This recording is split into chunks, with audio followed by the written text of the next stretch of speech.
Right, well, welcome to another UK Pun-Off interview. This week we have Roger Swift.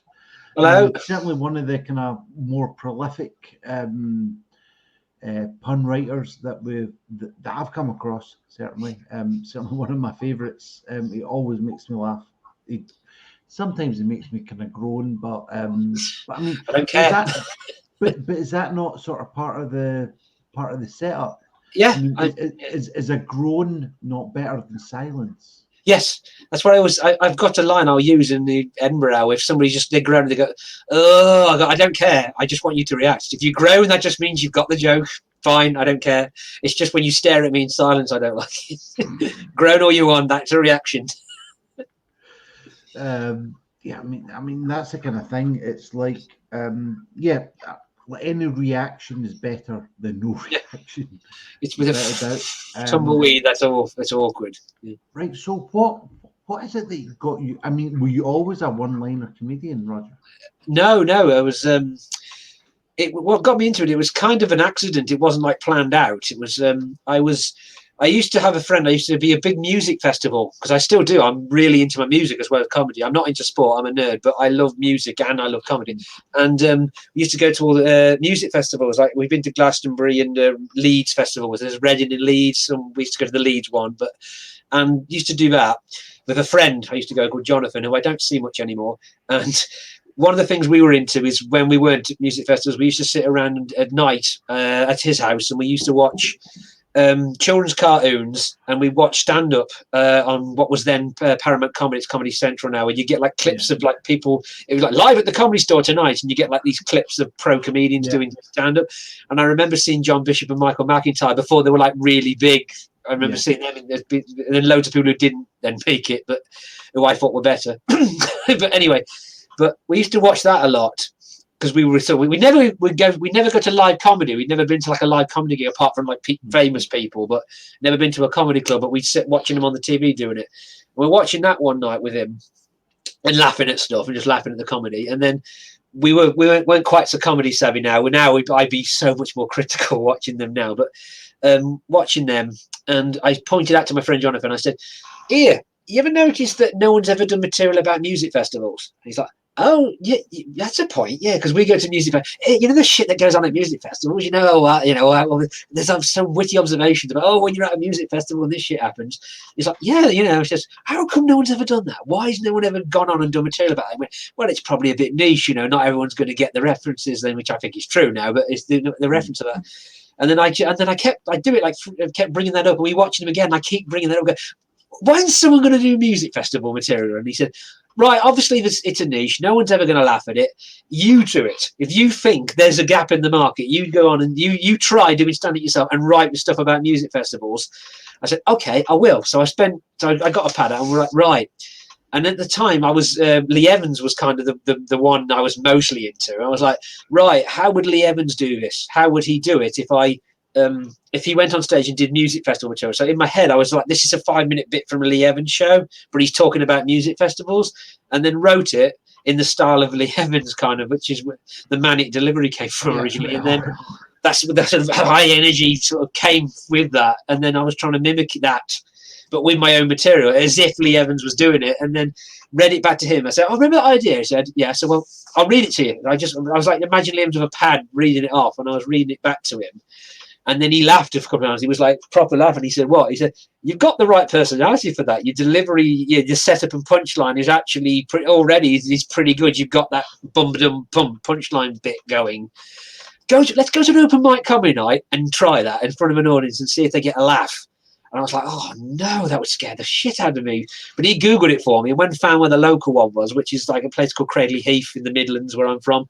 Right. Which they have one every week there, the Hollybush, still going to this day. But so he found that. We went down there one night, and he said, "Right, try it on an audience." So I went there, just as I was like, I remember going in and thinking, "Is this the gig?" Not thinking, imagining it being like a more glamorous thing. I understand that it's open mic, but So I went in there and did it and read it off a pad. And he's got the footage of it on his camera. He had an early camera phone, but it was like really shit quality. So the audio is almost unlistenable now. But he's still got me there on the camera doing this. And I went up there and just did this material about, you know, music festivals. And they were kind of a comedy savvy audience now, so they were kind of one of them that would go with anything. So I went and did it and got some laughs. I was getting laughs from the audience, like some of my stuff. And then I came from away from that and thought, oh, I like that. You know, I never thought I would, but I kind of felt a buzz at it. As the laughs go, oh, it's quite a buzz that them laughing at it. So I was like, right, I want to do some more now. So I went and found one of other local ones while we were in the area, and went and did some more. And then the second one, I died on my arse with the same 5 minutes. Then it didn't get a laugh. And I was like, I don't understand when it got a laugh last time. Why is it not getting a laugh this time? So I started looking at it and going, right, it's not punchy enough. There needs to be jokes in it. So I started going, right, when you've got a minute-long bit there before you get to a punchline, when I tell that story about when I was at a festival and I was walking on the grass and I saw a bloke doing this, and it took forever to get to like the end of the story, the crescendo at the end. I sort of understood that from an early time. You had to build and then get to a punchline. And then I started putting in a random pun in that setup, like halfway in the minute. I went, too long to get to a punchline. And the first one I ever did was one I did tonight. This is one of the earliest jokes, which was, it was this. I just, in the middle of it, would go, so I was walking on the field and I saw a bloke and I went, oh, I just turned over a leaf. Just in the middle of a story. And then I did my third gig with that in it. And that got a titter. Like it was the only bit in the whole 5 minutes that sort of got, or a groan. I was like, okay. And then started trying to put more in. So I went, oh, I'll stick a few more like that in there. So I'll stick some more, just sandwich them in to keep the flow. But just like there was shoehorned in random point. It was a story, but like just randomly chucked in there.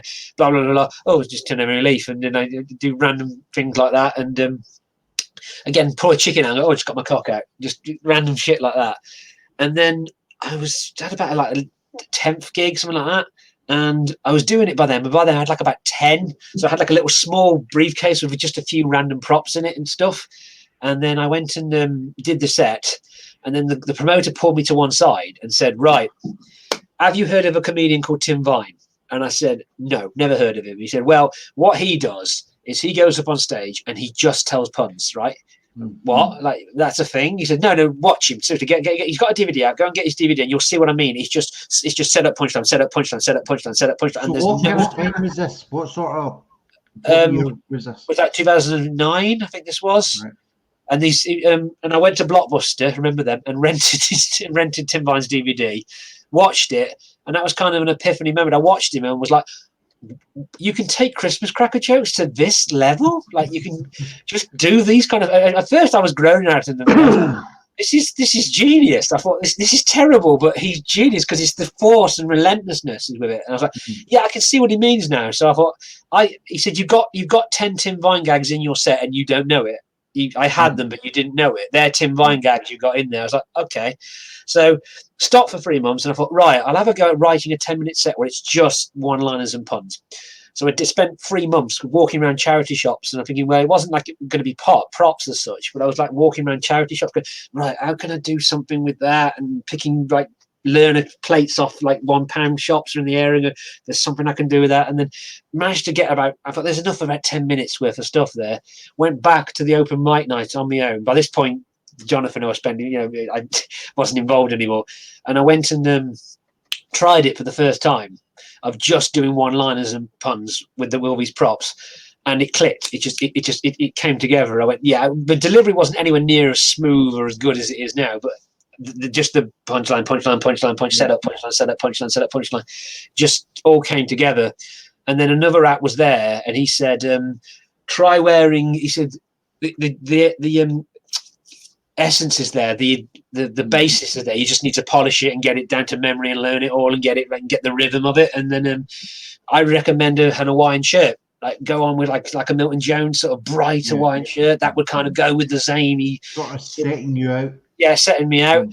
And then and that was it really. And then I started going around gigs like that, and then it became quick after 2 or 3 of them. I was like, no, this is it. Fuck the stories. I'm not doing any of that shit about music festivals anymore. And then a bit about my job was in there as well at the time. And then that's the story. And then just sort of evolved. And then and I started doing open mic nights and met a couple of other one-liner acts who just did one-liners in a different style, but would do one-liners, but they didn't use props. And I met Masai Graham then in those early days, like, about 20 so gigs in. I did one with him and I met him.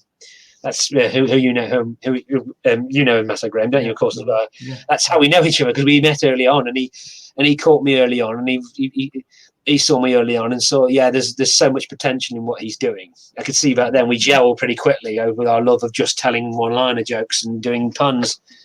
So that's how it all started, and then I just never looked back, as they say. The rest's history. I just sort of, and then it took a while to get it polished.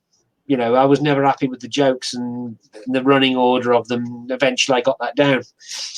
I remember my opening bit for years was, for the first 2-3 years, was I'd come on with a ginger wig on, just a ginger wig that covered most of my face. I just walked on like that and just went, I know what you're thinking. Mick Hucknall's let himself go, isn't he? And just took the wig off and chucked it on the stage, and then was going to some of the jokes.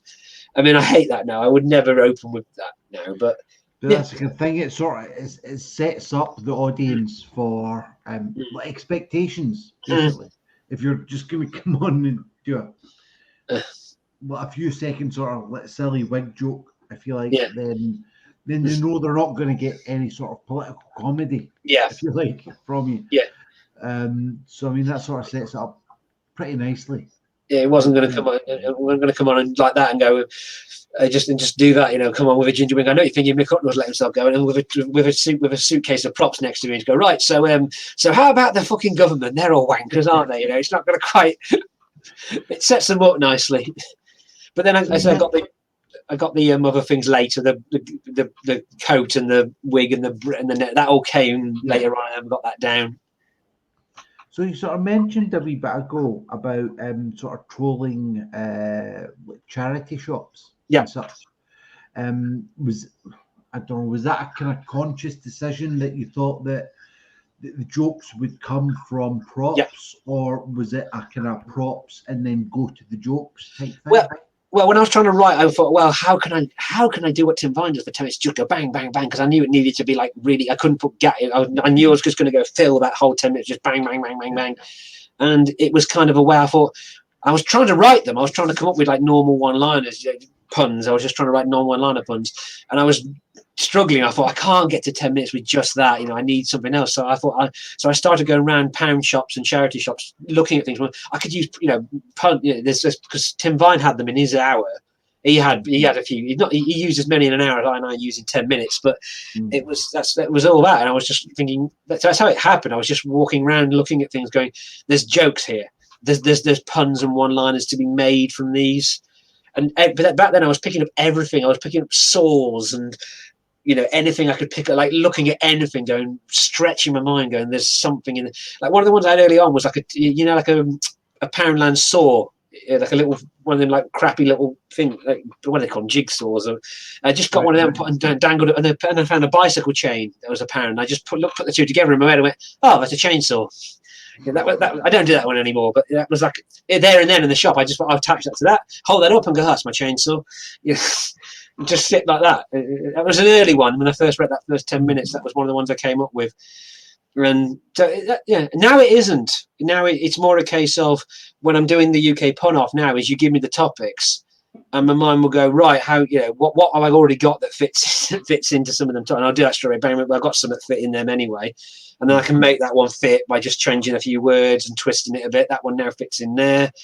And then I'll go, right, I've come up with some new ones for some of these. And then my mind will always go to the prop. I'll always go, well, a good example, tonight's one, US states. Well, I already had the Texas one in my set, so that was easy. So I had to come up with another two. I was like looking at every state going, how can I pun that? How can I pun that one? I was looking at going on the list going, can I pun, Iowa, Alaska. No, someone will do my wife, something, Alaska. And it's bound to someone else, bound to do that one. So and it was like that. And then you're like, my mind always goes to a prop when I'm doing that. I just can't help it. Even I'm trying not to, my mind will go, where's my mind will automatically just, somehow my brain works that way. It will come up with, it will go to thinking of some kind of prop involved in it and come at it from that angle.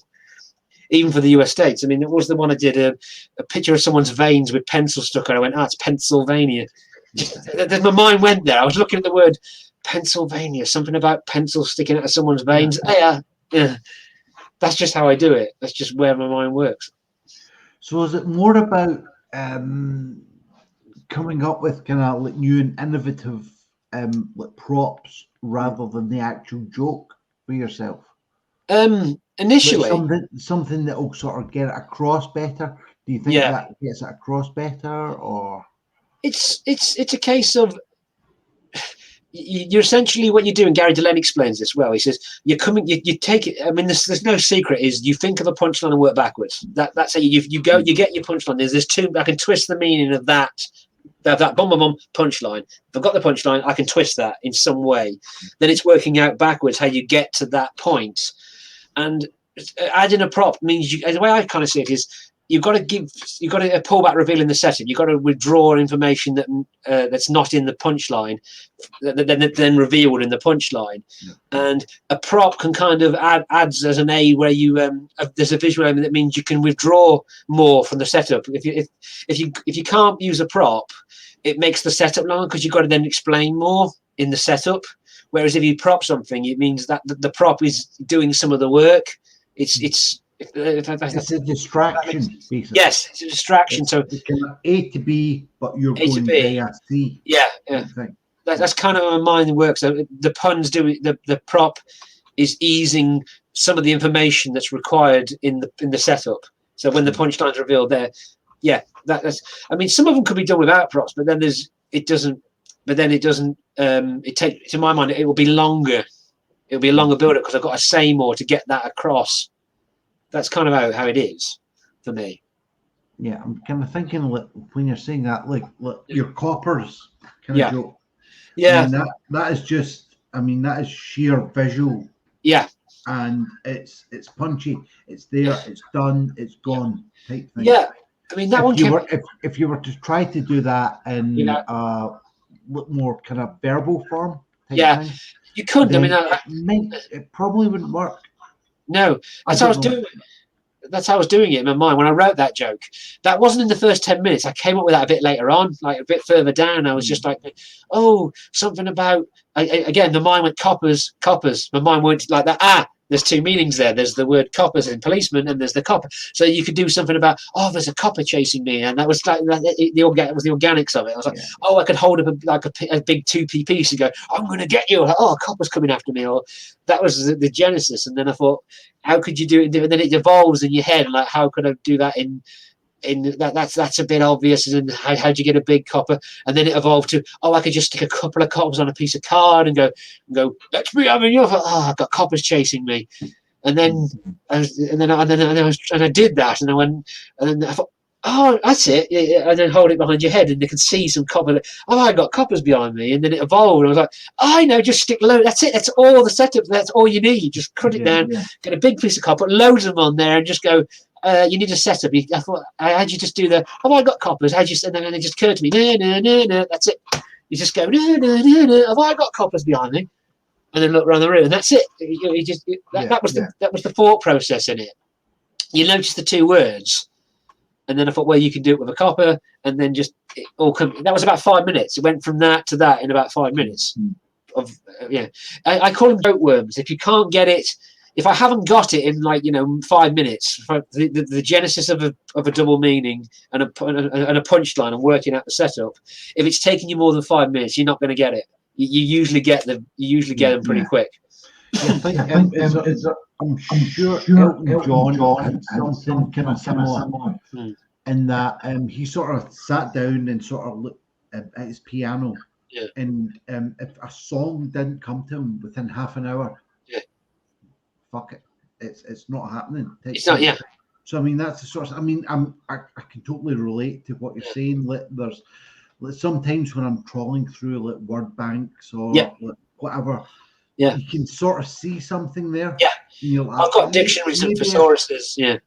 Yeah, I mean, I've got some. I've got a dictionary for thesaurus. I'll look through it sometimes and or I'll look at a word list and go where idioms and things and try and twist one. To write, I'll just do it someday. I'll just go, right, I'm bored, I've got nothing to do. Oh no, I'll look up a list of idioms and maybe there's one in there I haven't thought of and try and twist that. To be honest, that's the kind of that's the sort of thing that I do as well.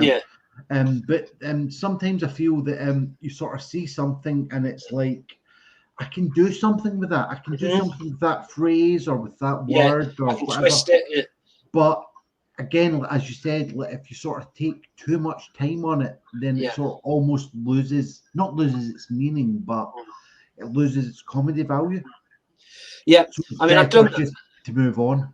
Yeah, I'm thinking of something else. I mean, that's what I said. I was doing. I mean, I did it again to use an example. It's not U.S. states. I even put it on Facebook. I thought one of the ones I looked at, I was like Tennessee, and I was going to do something that this is the joke where I was trying to come up with something along the lines of, oh, Elvis Presley came up to me and he said, "How much is that British note you're holding in hand?" Oh, it's a Tennessee, and that was going to be and I was going to hold up a £10 note and just go, oh, it's in this. It was go, oh, it's a Tennessee, and then I was going, no, how did you do that? And then I went on Facebook, going, is Elvis the most famous person to come from Tennessee? And everyone was going, no. And I was like, did you not put a post on Facebook about that? I was like, it doesn't have to be Elvis. I was like, it could be somebody. But I was like, what's the most obvious one that people are going to remember? You know, who's the most obvious Tennessee resident or you know?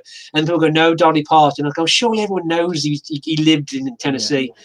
And then while that was going on, I was looking at other ones, and then the Pennsylvania one hit me. I was like, oh, fuck it, that. I thought of one for Pennsylvania, that would do. And no one's going to thought of that.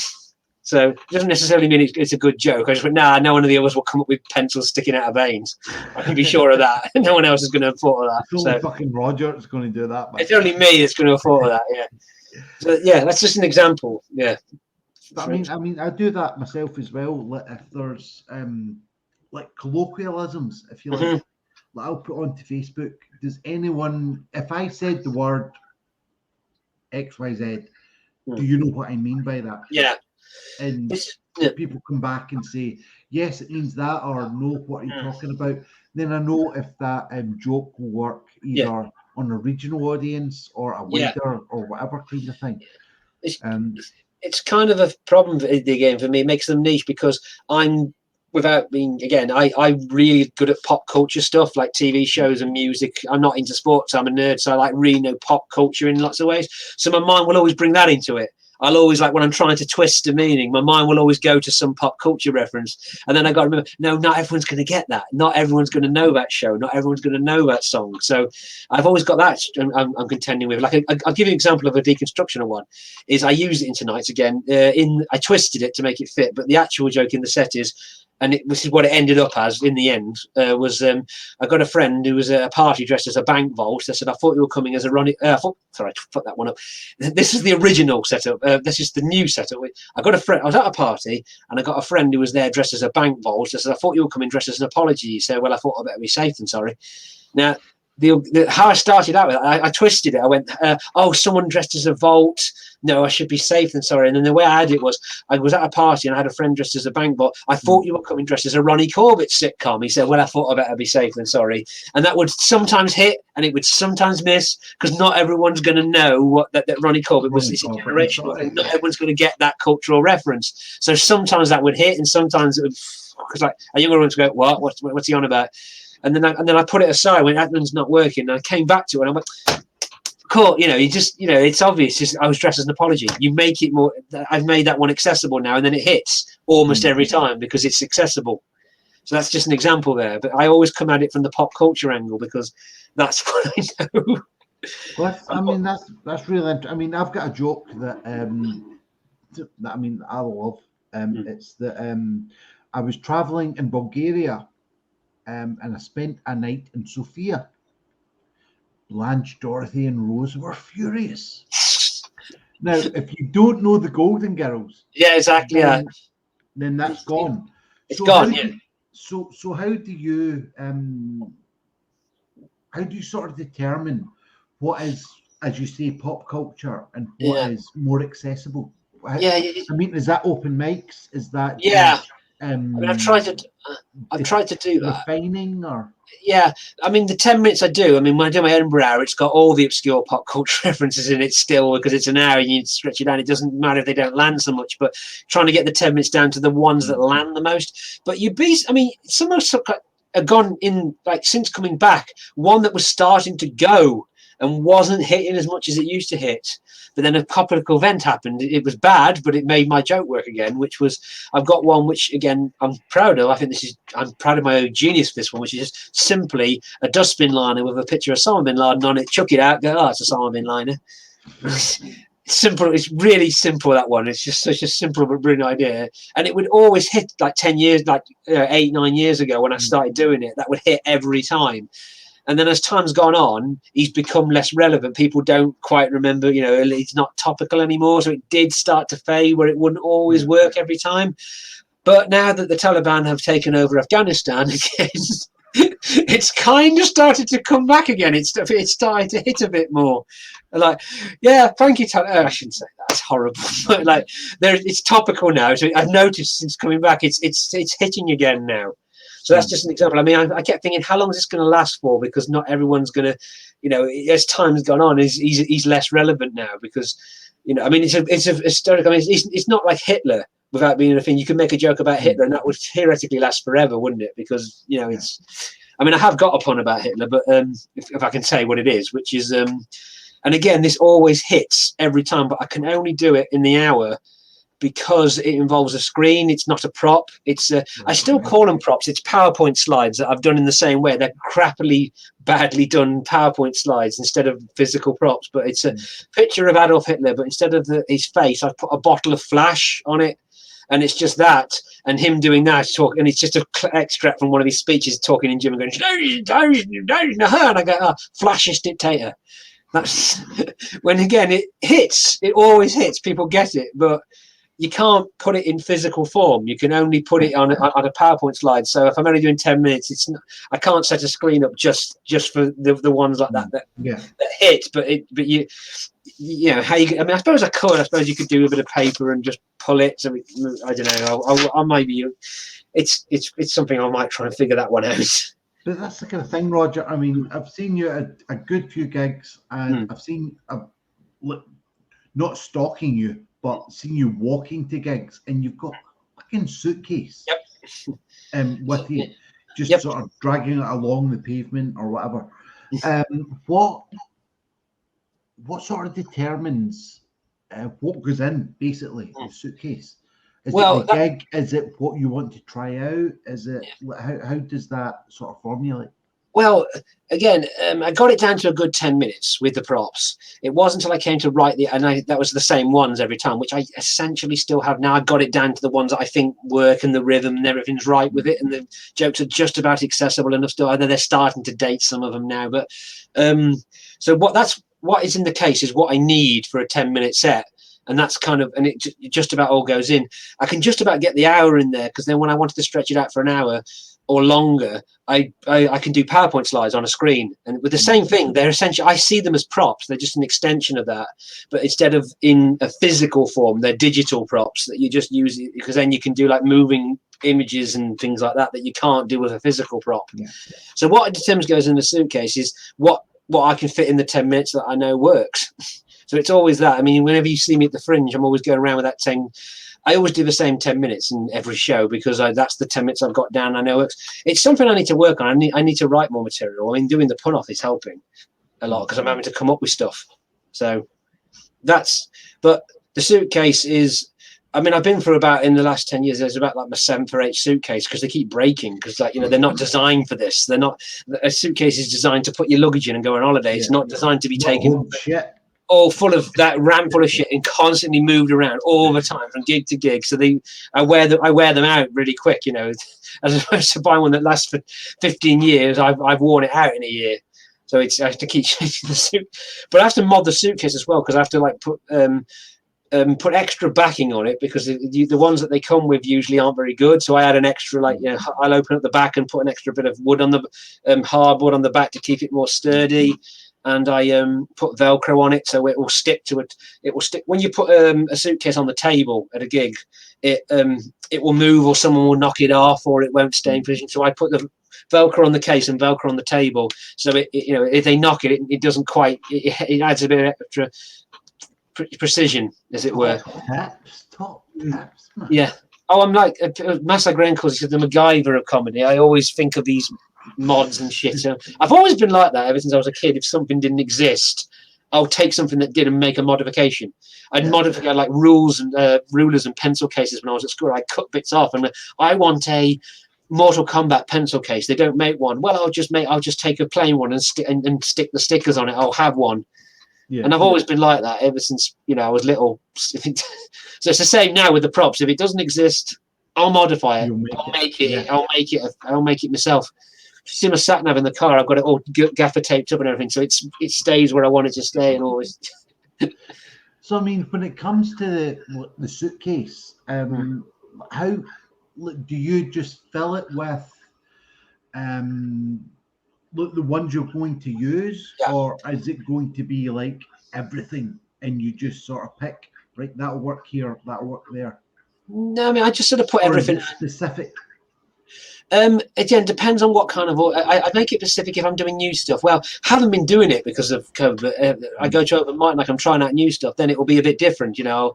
I have like hardboards with pictures stuck on it. For the normal gigs, because I know it's more durable. What it actually is an artist. Sorry, it's an artist canvas that artists paint on, and I get one of them and stick A3 pictures on it. And the reason is because they're a bit more durable. Because I'm throwing shit around when I'm on stage and it's landing everywhere, and it makes it a bit more durable. Because I know it's going to get a lot of wear on it. Yeah. But once I know the gags work. For the first couple of gigs, I'll be just doing what I'm doing here, like in the pun off. I just have like random bits of paper and just. And do the gag and see if it until I know it's. I've done it enough times. Yeah, that one's working, and so if it's a new material gig, it's a bit more selective, or it will end up being like I said, just bits of paper I've printed off. Just that's the one thing I can't do. I mean, everyone says, "Oh, who needs printers anymore?" Well, I'm in that niche who does, because I can't hold a smartphone up to an audience and go, "See that picture there of David Bowie, right?" Well. You know, I have to have a big picture of him so that but that adds to the charm of it there. I mean, as I say, people like Master Graham said that the fact that it looks like you've made it yourself in your shed is kind of what makes it more funny. It's the Willy Wonka of bad props, of bad puns. You've gone to the trouble of nailing a teddy on top of a dartboard. You know, it's like fucking fairy in a blender. Yeah. I mean that is the joke. There is Tinkerbell in a blender, fairy liquid. Now, I spoke to Gary Delaney about that joke. He said, "I love that joke that you do." He said, "Because only you or Tommy Cooper could make that work." He said, "Because if you just went on stage and went, 'What'd you get if you put Tinkerbell in a blender? Fairy liquid.' No one is going to laugh. No one's going to go. Oh, you're going to get." I said that is not a funny joke. But the fact that you've gone to the effort to actually put an actual Tinkerbell in a blender and actually built around it, when you drop that punchline, you can't help but react. It's like, oh, even if it's that, it's like... Yeah, so, it's like a contextual thing. I mean, you're not going to be open with that. No, yeah. But it's like, once you sort of get going... That was a lot of investment. Because the first time I thought of that, I was in the supermarket and I was looking at bottles of Fairy. And I was just looking at them and on the shop, because my mum wanted me to buy washing up liquid, and I was looking at what the difference in price was. I was like, how much is Fairy compared to Asda's own make? I was like, bloody hell, it's expensive. And I was just looking at it, it sort of came to me. I was like, Fairy, what do you get? Like Fairy liquid? Oh, what would you get if you put a Fairy in a blender? It's Fairy liquid. It's liquidized Fairy. And I was like, that's a joke. That's a joke. That's still the same one.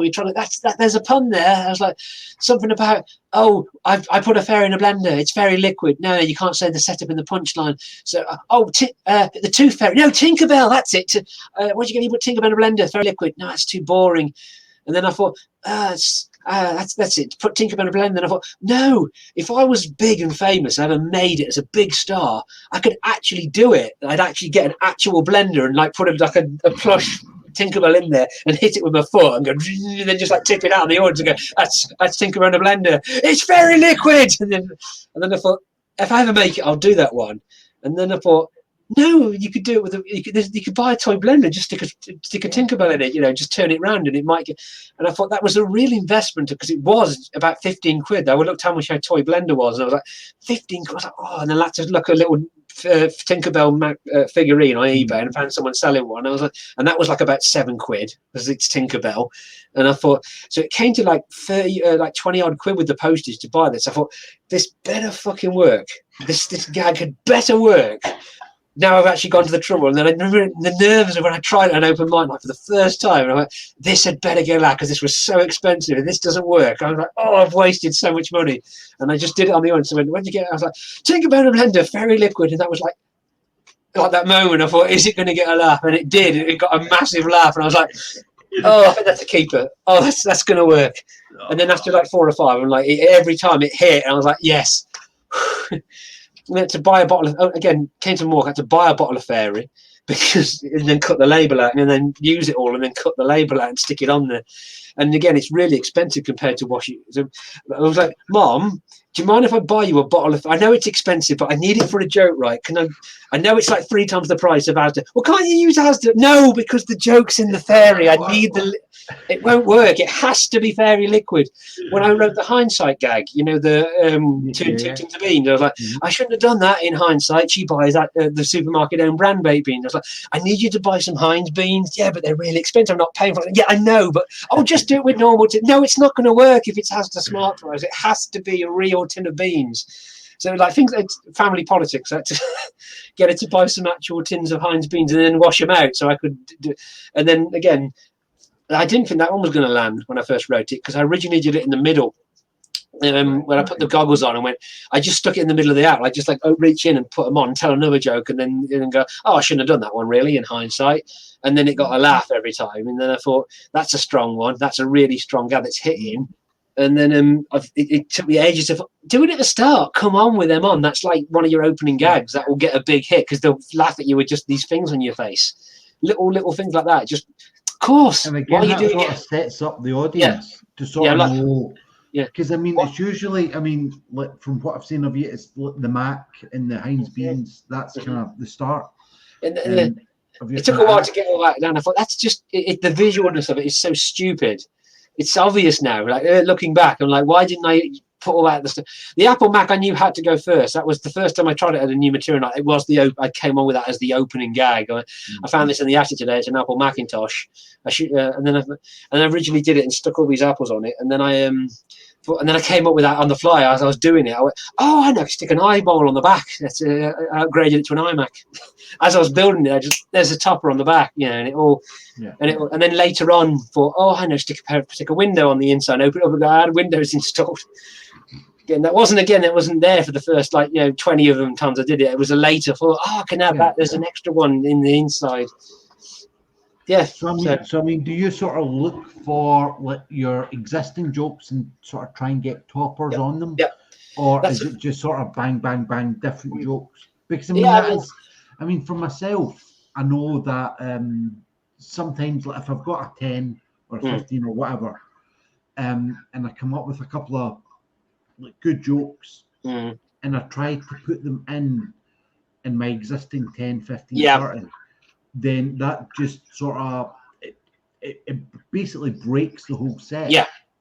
How do you sort of test out new stuff without sort of compromising on quality, if you like, of your existing kind of set?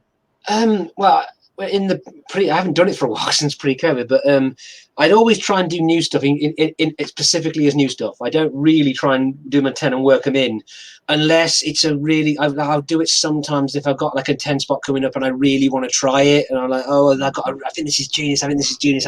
Or I'll stick it in the middle. I always stick in the middle. There's a I call a break point in the middle of my 10. Where there's kind of, as I call it, I know where the break point is, where I can, if I'm going to do a new one, I'll stick it in there and try it, because I know there's a bridge there where you can kind of put, I won't say where it is, but it's sort of halfway through where it's it's 2 5s, if you know what I mean. I see this, that's the end of that 5, and then that's the start of the next 5, so you can kind of sandwich it in there, unless I'm doing specifically new stuff. But it's been a while since I've gone out there. I want to do it. That's something I really want to do, go out there at a gig and try and write 5 minutes and completely new ones and try and see, tick, tick, tick, see which ones work. I've not done it for ages. I must do it. I mean, for example, some of the ones you saw me do tonight, I'll try them. I've got a few. I'll try sandwiching stuff. If I use it in a pun off, I put them to one side and go, oh, next time I'm doing new stuff, I'll try that out on a normal audience. I mean, when we did the live pun offs in Leicester, which you were in with me the first time, that was weird because they gave us the topics, like same as this, and then I had to try and write new ones to make them fit in. And I go to the local open mic night. And it was weird because the night I go and try and go, right, I'm in the pun championships. I'm going to try these new puns out onto specific topics. And I get a crowd who absolutely hate puns.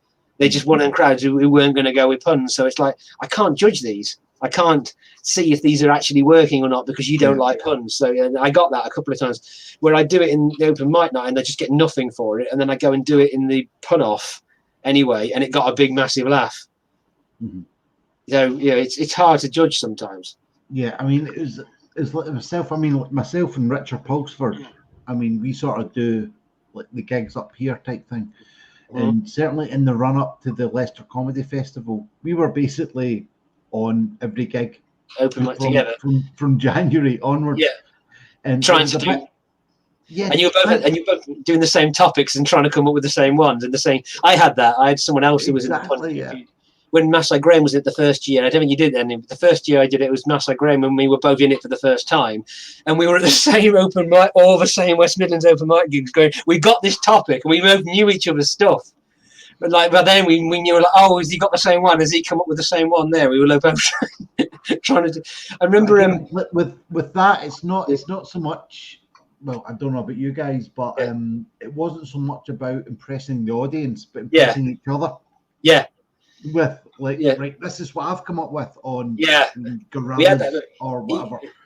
He had one that was like, he had one for one of them. I was like, oh, that's so much better than what I've got. I was like, oh, that's brilliant. Yeah, and then the reverse, I had one I was jealous of. It was, I remember mine was ballroom dancing was the topic. He had ballroom dancing. I thought was one of the topics that came out of the hat. And the one I had for that was, so I tried my hand at ballroom dancing. And when I got down to the dance hall, there was a sign up. It said, reserved tonight, seamen only. I thought, it's strictly cum dancing. And he was so jealous of that. When I came out with that one, he had like, I can't remember what his word, but he was like, they're not very good. I need to work on them when he tried them. And I came on and did the same topics, and I did that one. I was like, oh, that's good. If we both get each other and we got ballroom dancing, you fucking kill me with that one. That's bloody genius. So it was like that. And we knew before we were even in the champion. I was like, oh. So yeah. But I remember, I think it was when we were both in it. It was the topic gorillas. Yeah. Oh yeah. Everyone had a silverback joke. Everyone had one. I had one. Although mine was a prop.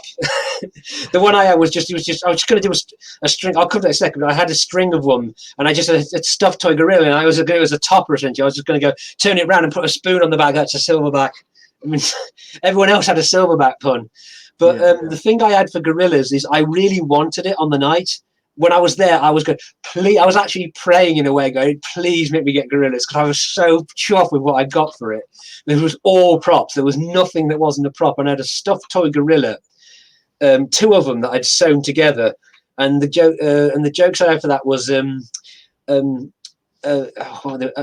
had like a can of spray. You know that magician smoke that you like. You get a smoke machine. I know. Yeah, like I was going to hold them up and then just spray them with that and go, "That's gorillas in the mist." Yeah, and then just drop them, and then I had stuck them on top of a globe. And then I'd stick them on top like with Velcro. But I built it all and everything, stuck it on top of it. I was trying this in the open mic nights. It was getting such big laughs. I was like, stick it on top of a globe, and then went, "That's Planet of the Apes."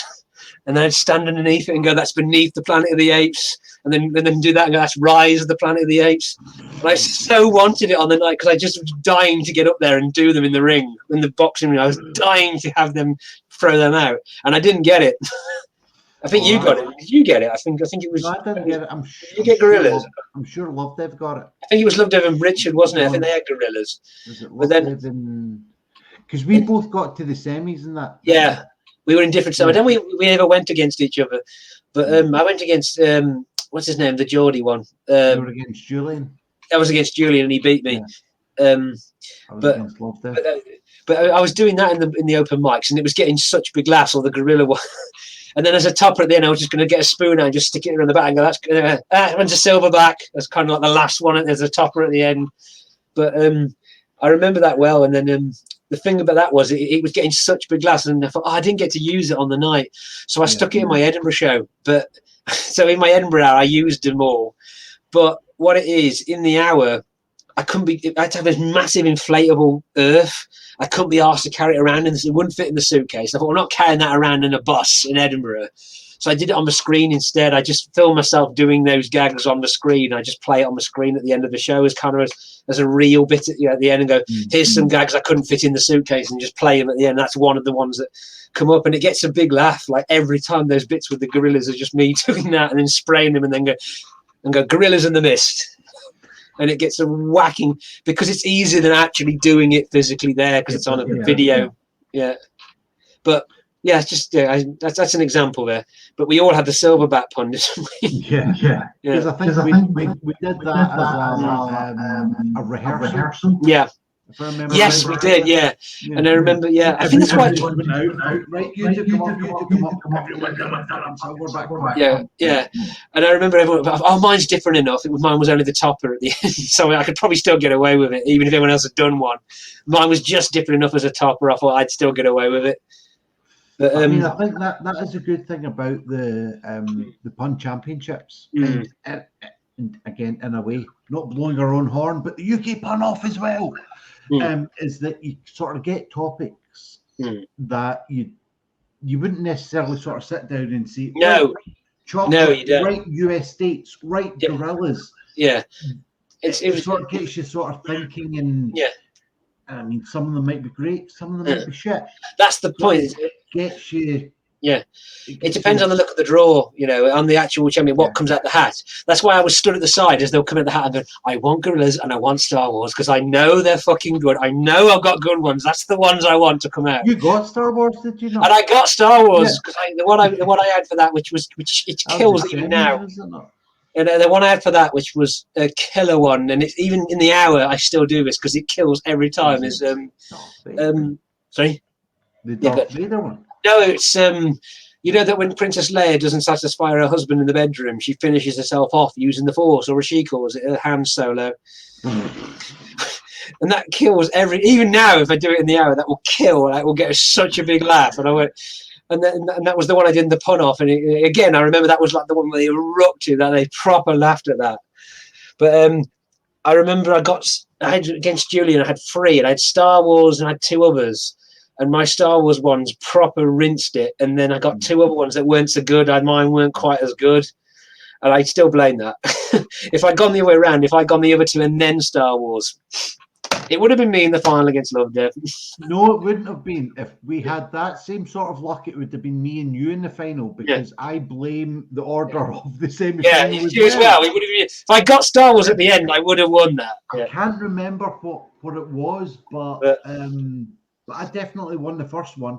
Yeah. But I think Love Dev come up with something, let's just say, that wasn't overly original. Yeah. That got him through.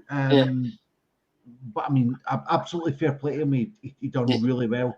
But when it came to the sort of cheer for this guy, this guy, it came to 3 cheers. There wasn't a lot between us. But I should have fucking won that. But anyway, but that's the thing. I mean, like tonight, you were on the UK pun off. You didn't win a round. No, you didn't win a round. No, I don't. Quite categorically. But some of the stuff you come out with, I would have, again, fucking full disclosure, I would have fucking voted you through type thing. Because, but it just depends on the viewing audience and the kind of how they sort of get things. I mean, again, if it's because we did have a little bit of a joke tonight about, if anyone can get a Manic Street Preachers pun in, then they win a fucking key ring or whatever. But you could have the best joke in the world. Yeah. But if it's too niche, no one's going to get it. It doesn't appeal to. I mean, what was it in De Montfort Hall? 1,200 people. Yeah. Like you're looking to sort of appeal to 1,200 people. As opposed to maybe 12. Yeah. At some gig. That was. So it's about hitting that audience type thing, isn't it? I mean, it was a bit surreal because I remember when you're in the ring there and you're looking around and you can't see the audience, all you can just see is black and lights around you, and you're just looking around and you can just hear these roars of laughter and groans coming at you. And this is. I mean, that's a nice feeling. Jason going ding ding ding ding ding ding ding ding. Yeah, that was great. I love it. The adrenaline in the moment is brilliant when you're up there. Yeah, and they're all looking. And they're all looking at you, and you can just hear these laughs coming from the blackness, because you can't really see the audience when you.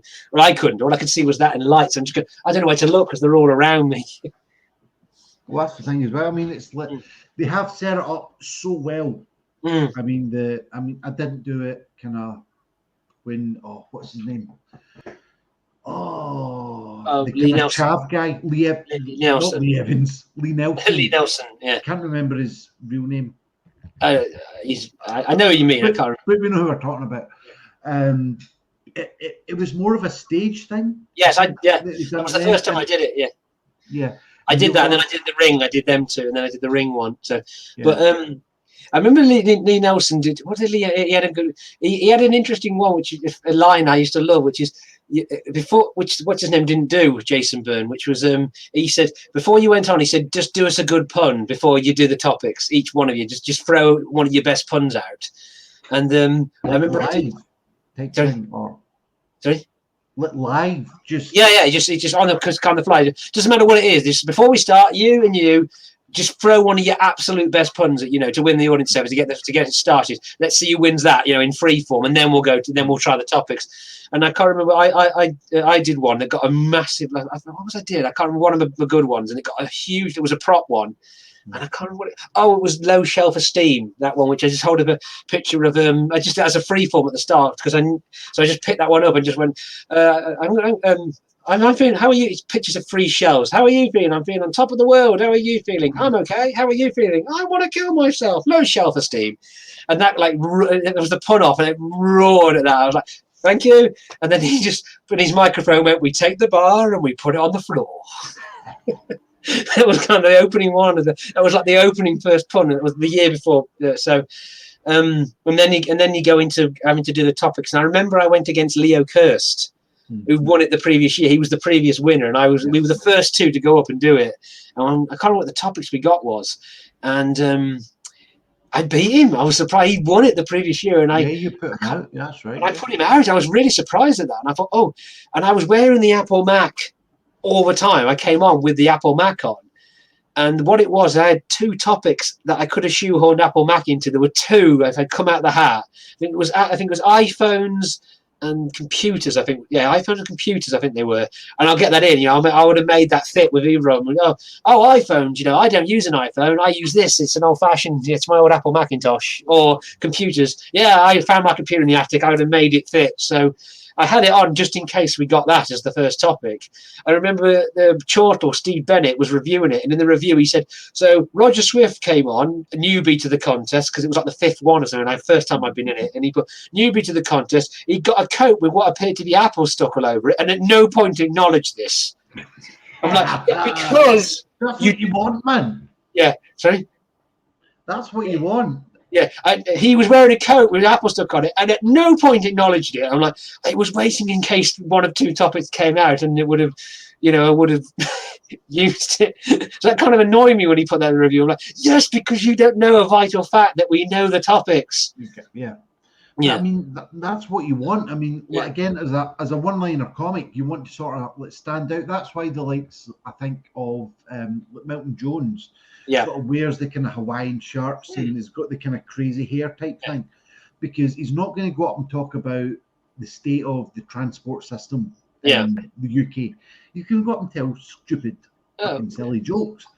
So you need to sort of stand out that sort of way. And sometimes I think that helps you. Again, sometimes that might hinder you. It works one of two ways. The audience straight away know this is not going to be. Isn't it funny when your wife does this? The government are a bunch of cunts. They know as soon as I walk out with the Apple Mac and all that shit on, okay, this is going to be something completely bonkers. But then they're going to go with it or not. They've made a conscious decision. They've said, okay, this is going to be something that's not that. This is going to be something a bit not run of the mill. They know that subconsciously straight away. But then they decide pretty quick in the first 4 or 5 gags if they're going to go on board with it. And some people do. That is a fact. An audience has mentally decided. Some people are like, okay. And if they've heard the first 4 or 4 and went, I don't like puns, I'm too intelligent to laugh at puns. I read the Guardian, or I've got a physics degree, or I like sarcasm, so I am not going to laugh at a pun comedian. And that's it. You can't, and that's already been decided in the first couple of 4 or 5 gags. People say, oh, they haven't. They have. They've already made that conscious decision. I think whether in that case. What do you say? You're doing a 15-minute set, or you're doing a support set, and you've gone on, done 2, 3, 4, 5, and you've thought, just like that, Yeah. this crowd isn't having it. Yeah. Oh, yeah. What do you do? That's my Achilles heel. I call that the invisible wall when it comes up, and the crowd just decide, no, this is not what we think comedy is. And that's that mindset. Sometimes they're locked in that mindset. No, comedy is what Michael McIntyre does. Comedy is, isn't it funny when your wife does? That's what comedy is. What you're doing is not comedy. And the hive mind has made that decision. Yeah. And that's, I mean, I can still do it. I've had situations where I've managed to somehow manage to win them. And what I do is it was initially real, but I sort of play up to it now. Is I'll have a mental breakdown on stage and just literally go ape shit at them and just like, and go, oh fucking hell, I've put so much effort into this. You know, I know that. Look, it's a character. Look, I'll sort of come off of it and go, look, it's a character. I know I'm telling the shittest jokes ever, but you know that's the point. And then and sometimes you can try and win them with that, and it will. You know that look, Tinkerbell blender, it's very fucking liquid. Yeah, 49.99. Yeah, and I've gone to the trouble of doing it, you see, like that. And I'm sort of going to that's a plan B, and a plan C is just go. But then I overdo it sometimes, and we'll start insulting the audience. And go, oh, this is fucking genius. It's just that you're too locked in the mindset of thinking Michael McIntyre is comedy, and you won't open your mind to someone trying to be alternative. And that's your problem, and you're just too set in your ways. And I've even said that. I've even actually just said that to the audience. This is a good act. It's just that you've got a lot mindset of thing, and you won't see. But then sometimes you can't. I always get that one sort of, 1 in 50 where that happens, and you just can't win that audience. They're just it's unwinnable. The walls come up, and then eventually they'll either. I've got to the stage where I've actually got booed off, and they've actually chanted, got to get the fuck off, get off your shit, you're a load of shit, and then they'll just all start chanting it. I've actually been there a couple of times. The first one I had after lockdown was like that. I've had one of them where it got to that stage where they just tell shit about the government. They actually start shouting, do proper comedy, tell shit about the government. So that's why I had a whole spat about giving up on Facebook, because I hadn't gigged for 11 months. I came out of lockdown and we did that first one back, and I got that. I got straight into the gig where that happened, and it's like I was in such a bad. I actually had a mental breakdown. I walked off stage and did go into a paddy and literally had a physical breakdown and just went, what the flip am I doing here? Why the hell am I doing this? Just literally started bashing my head against the wall, going, they're right. But the thing is, it works. Their apathy and their hatred, what works on me, it starts to, if they're going with it, I find it infectious. The ripple almost comes back on myself, and I'm laughing at myself and them laughing at me and going, yeah, I'm fucking genius, aren't I? This is fucking great. I know, I'm fucking clever. But it works the other way. If that happens, their apathy comes back onto me, and I go, you're right. You are so right. You know what? You are right. What the fuck am I doing? This is not comedy, is it? I'm completely an idiot. What the hell? So you can't. It's the wisdom of the crowd. It's the collective mindset. Will almost start to wash on me in both ways, on both ends of a spectrum. So that's the answer. Is I still haven't got a plan D, essentially. So which is I said. I mean, I've had this conversation with Massa as well. Which is plan D is you have to become Scott Bennett. If you don't know who Scott Bennett is, he's one of the best comedians in the country, and I mean that in a he's proper brilliant. He's like Michael McIntyre level, he's that sort of, he's got funny bones and just everyone, he's accessible to everybody, and he's going to be so big. He's just on Live at the Apollo. And when you're in that scenario, the only thing you can do is switch into that, because that's ultimately what they want. That's what the audience is saying. We want that. That's what we want. So I haven't got how do you do a plan D where you just drop everything and go, right, so isn't it funny when you're doing that thing with your wife, So I haven't got that, that's the ultimate thing. And that's the thing about an observational comedian, is they will always have that to fall back on. They'll always have things they can fall back on. Or, But would it not be, I can totally relate to what you're saying, because there's sometimes that you can go on, and again, as we discussed earlier, it's depending on where you are on the bill, who's on before you, who might be on after you, how you're introduced. Maybe you're a bit sort of different than other sort of pun one-liner comedians, because you come on the stage and it's fucking bang, bang, bang, bang. It's props and stuff like that. Whereas for myself anyway, I kind of come on and I've got some prop, depending on the length of the set, I've got some props, but not really. Yeah. So it is depending, I suppose, on what the audience's expectations are. Yeah. If they're not going to sort of roll with it, if they're not going to sort of get on board with what they expect comedy to be, if you like, as you said, I mean, alternative comedy, I mean, I almost think that puns and kind of one-liners are now alternative comedy. Yeah, they are, yeah. You know, as opposed they never used to be, but they are now, yeah. To the 70s and 80s, when your Bob Monkhouse and your, what's his name, the Rodney Dangerfield, kind of Stephen Wrights, things like that. That was mainstream. Yeah. And then your kind of... and then your observationalist was the alternative. Your new wave stuff's come in, your kind of Alexis Sales, your kind of the Young Ones type, Ben Elton, stuff like that. That defined alternative. Whereas I think like nowadays, like 2021, almost puns, one-liners. It's come full circle. Yeah, exactly. It's viewed as kind of alternative comedy rather than sort of going out saying, "Oh, that Maggie Thatcher, she's a cunt, isn't she?" Yeah, that sort of stuff. That's mainstream almost. Yeah, it is. It's almost flipped on itself. It's flipped the way around. So that's what considered, and it's Jasper Carrot said something like that. He said, when he started, you'd have the Ken Dodds who just come out there and go, a horse walks into a bar, and the barman says, "What a long face," and then people like me would come on and go, "Oh, isn't it hard to open a packet of cheese?" And now it's gone the other way around. That's considered comedy, and what a pun comedian or a one-liner does is considered. Gary Delaney actually has a great thing about this. He says what it is. Again, he says is when you're doing observational comedy, when you're doing straightforward, mainstream, normal comedy, what they conceive it as is you're starting from a familiar point. You're saying to, and you're getting an audience on a familiar ground. Going, this is we all know what this is, don't we? We can all relate to this. So whereas if you do one-liners of any kind, you're not starting from a familiar ground. You're coming from an odd angle. You're coming at it from a part of it.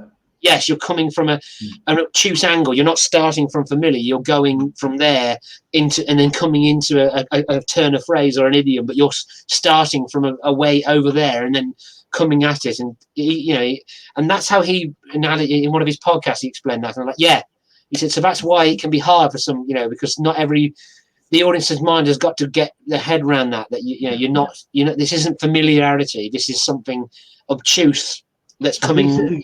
You're relying on the audience to have the prior knowledge, as opposed to a kind of everyday walking down the street knowledge. Which is, I'll hark back to my Golden Girls joke. Yes. I mean, if you weren't growing up with 4 channels in the 1990s, you ain't going to get that joke. No. But that's why I like older audiences. Without being, again, I find if an audience is 50, if the average of the member of the audience is like over 50, my stuff will work better because they'll pick up on all the references I'm making. That's just a general rule of thumb. I've noticed that they'll pick up because we'll know who that is, and we'll know who Lionel Richie is, we'll know Noddy Holder is. You do it on a younger audience. This is a personal gripe of mine, and I've noticed this, which is that I was born in 1983, but I grew up in a time period where I would absorb pop culture from previous decades. Even though I grew up in the 90s, I would be culturally aware of pop cultural stuff from the 70s. You don't have to be 600-year-old to know who Mozart is. Yeah, exactly. I picked up on the 70s sitcoms and the 70s bands through my mum, through sitting and watching TV with my mum and dad. I watched the old sitcoms with them. So I've picked up on cultural stuff from the 70s and the 80s. These days, kids have grown up with their smartphones and earphones in, and they just pick up they're in their own bubble. They won't watch the TV with their mum and dads, and they won't pick up on 90s pop culture references. So that's my beat. To them, unless it's super recent, and you can tweet it's been on Twitter, they won't know what you're talking. They won't know who Lionel Richie is. And been on Twitter within the last 2 days. Yeah. If it's not been on Twitter in the last 2 days, they won't know who you're talking about. Yeah. Who the hell's Lionel Richie? Who the hell's Noddy Holder? Whereas you talk to someone from our generation, even if we were born later on, oh yeah, I know, I'm aware of that Slade song. They used to play it every Christmas, but now they do, but they're not listening because they'll be in their own bubble and they won't pick up on what that is. So that's the thing. I mean, that makes it harder when it's younger people, unless they're extremely, you're going to, I'm not saying everyone, of course, you're going to get some younger people who might have picked up on things, but as a general rule of thumb, they don't. They live in a social media bubble and they won't pick. The YouTube generation. Yes, the YouTube generation. I mean, it was said the other day. We used to have. I came from that world where you'd live in the real world and you go on the internet to escape. Now that's come full circle. Now you live on the internet and you come out the internet into the real world to escape. Yeah. That's the thing. That's where the point where we're at now. Society's gone. We're coming full circle. And like you said, we're going full circle on alternative comedy. We're going full circle on that. We go into politics. There's other things. I mean, there's this whole phrase I really like at the moment, which is that conservatism is the counterculture, which is as daft as that sound. I mean, like, in the alternative comedy in the 80s, it was like, Thatcher's a cunt. It's kind of like, in a way, you've got the people like Leo Kirsty were right-wing comedians have kind of become the rebels in a way. And again, it's sort of come full circle in many ways. There are so many, not so many, but there are a few groups that I'm on Facebook, again, social media shit, that will, I don't know how to say this, basically, I mean, there's a phrase that I really kind of latched onto, was that, politically, I'm quite sort of a bit left-leaning. Yeah. But the phrase was that I'm more comfortable talking about my left-leaning opinions to my right-wing friends and my right-wing opinions to my left-leaning friends. Mm-hmm. And that is very true. Yeah, that sort of that seems to be sort of cancel culture. I mean, that's fucking. We've already been talking for an hour. We could probably talk about another hour about cancel culture. Yeah. But I do think that is sort of quite prevalent in comedy at the moment. Yeah. I mean, there are lots of kind of things that have been sort of stamped out on, especially when it comes to basically sort of guys lecturing on women type thing. Yeah. I mean, that there has been, certainly since the start of lockdown, I've seen a lot of things sort of been cracked down on, and basically quite rightly so. Because it's not fucking right. I mean, you should no. Everything should be a safe space. I mean, that's how I promote, and we all promote the UK Pun-Off and all the offshoots. It's a safe space. We just come on to have fun, but you're always going to get sort of dicks in society. Yes. Anyway, I'm not disagreeing. I completely agree. Yeah. And I do think that it's something that we should sort of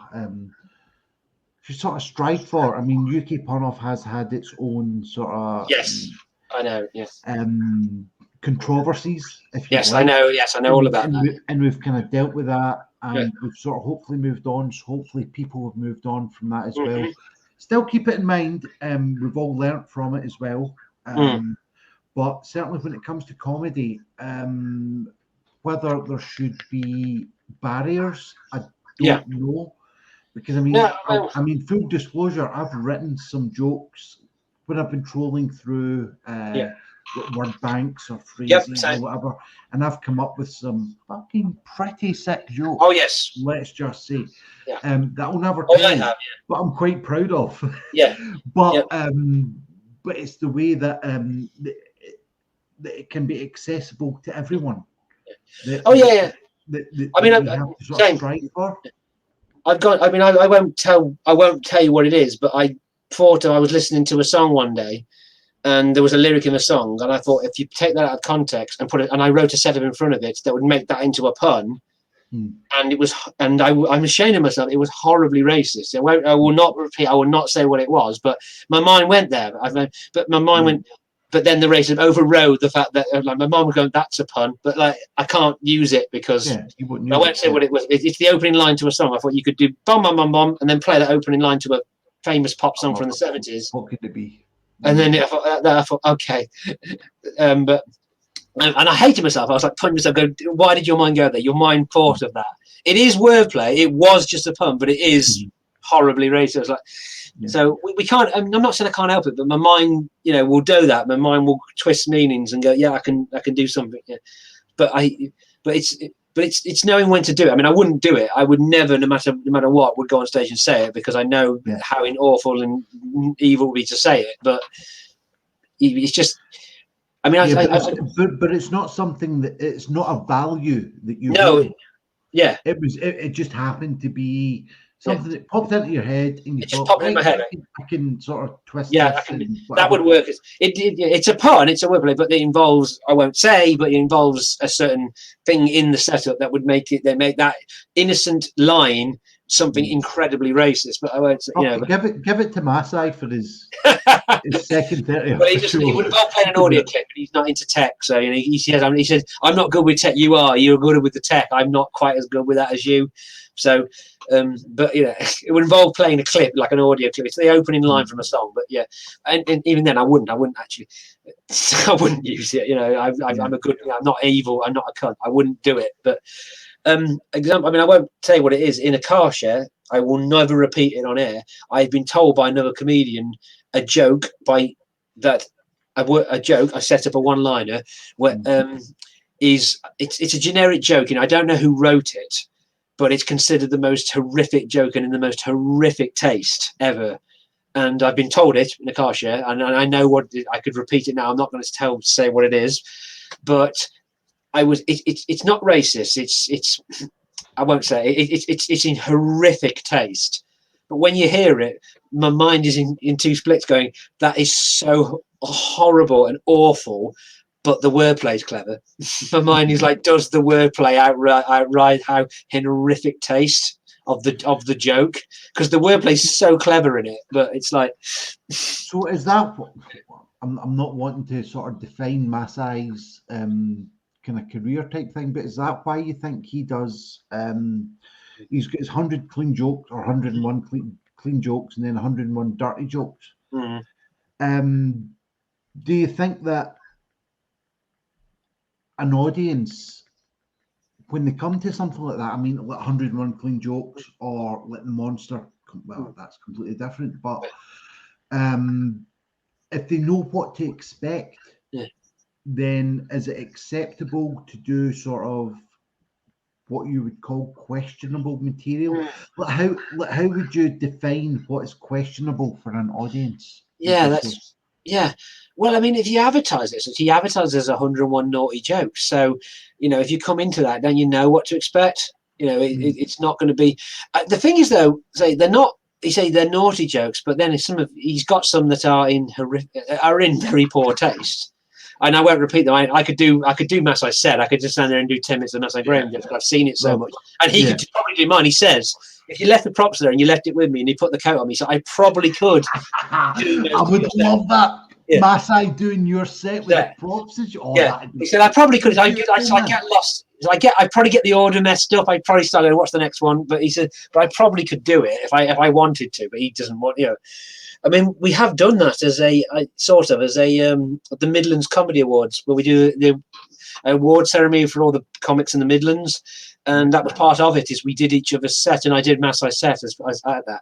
I went on and like with a pint of Coke, because I don't drink, and pretended like it did his delivery of them and everything, like in exactly his delivery. And it's really, And it was video footage of that. No, unfortunately there isn't. It wasn't filmed, but I had a picture. Someone took a picture of me stood there with a pint like that, just like trying to do his set. But I did it all from memory. I was just doing it, doing his, his delivery, like his exact how he delivered it and everything, like with and drinking from the. It was only a pint of Coke because I don't drink, but like how he did. I am pissed and stoned. This is going to be fucking hilarious. Maybe not for you, but for me. And then did all his jokes.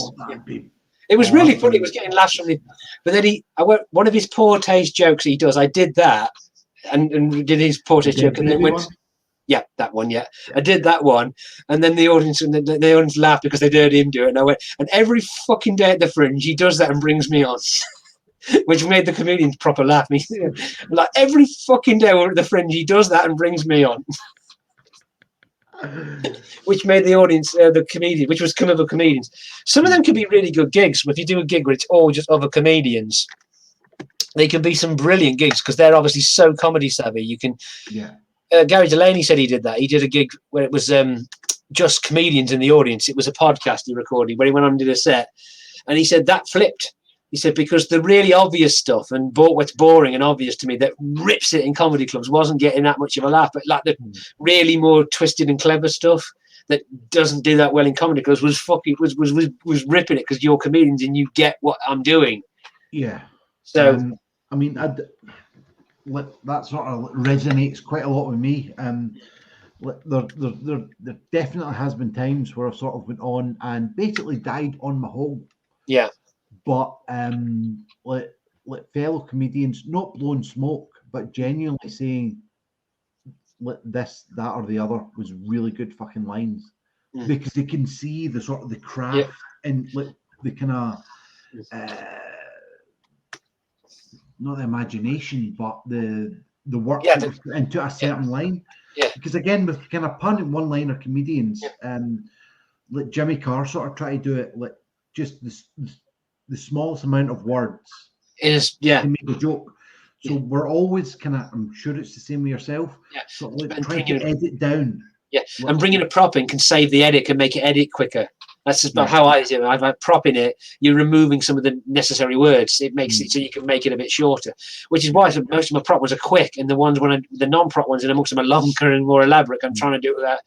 I'm trying to do it, get the picture without the props to go call back to what we were talking about earlier. So, but yeah. So I've lost my train of thought. I was going to say something else then, but I've lost my train of thought. All over the place. I mean, yes, I think we're talking about Leo Kerst for a while, and now we're on. But like I said, when I was in Edinburgh this year, this one just gone doing massage shows.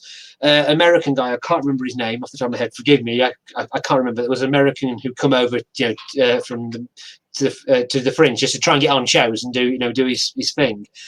And he was watching my act, and obviously new to it, and that's kind of the fun to me because, say, what I do is more comedians, because other comedians, unless they're complete dicks, and I could name a few who are, a lot of other comedians will watch my act, and they will always love it.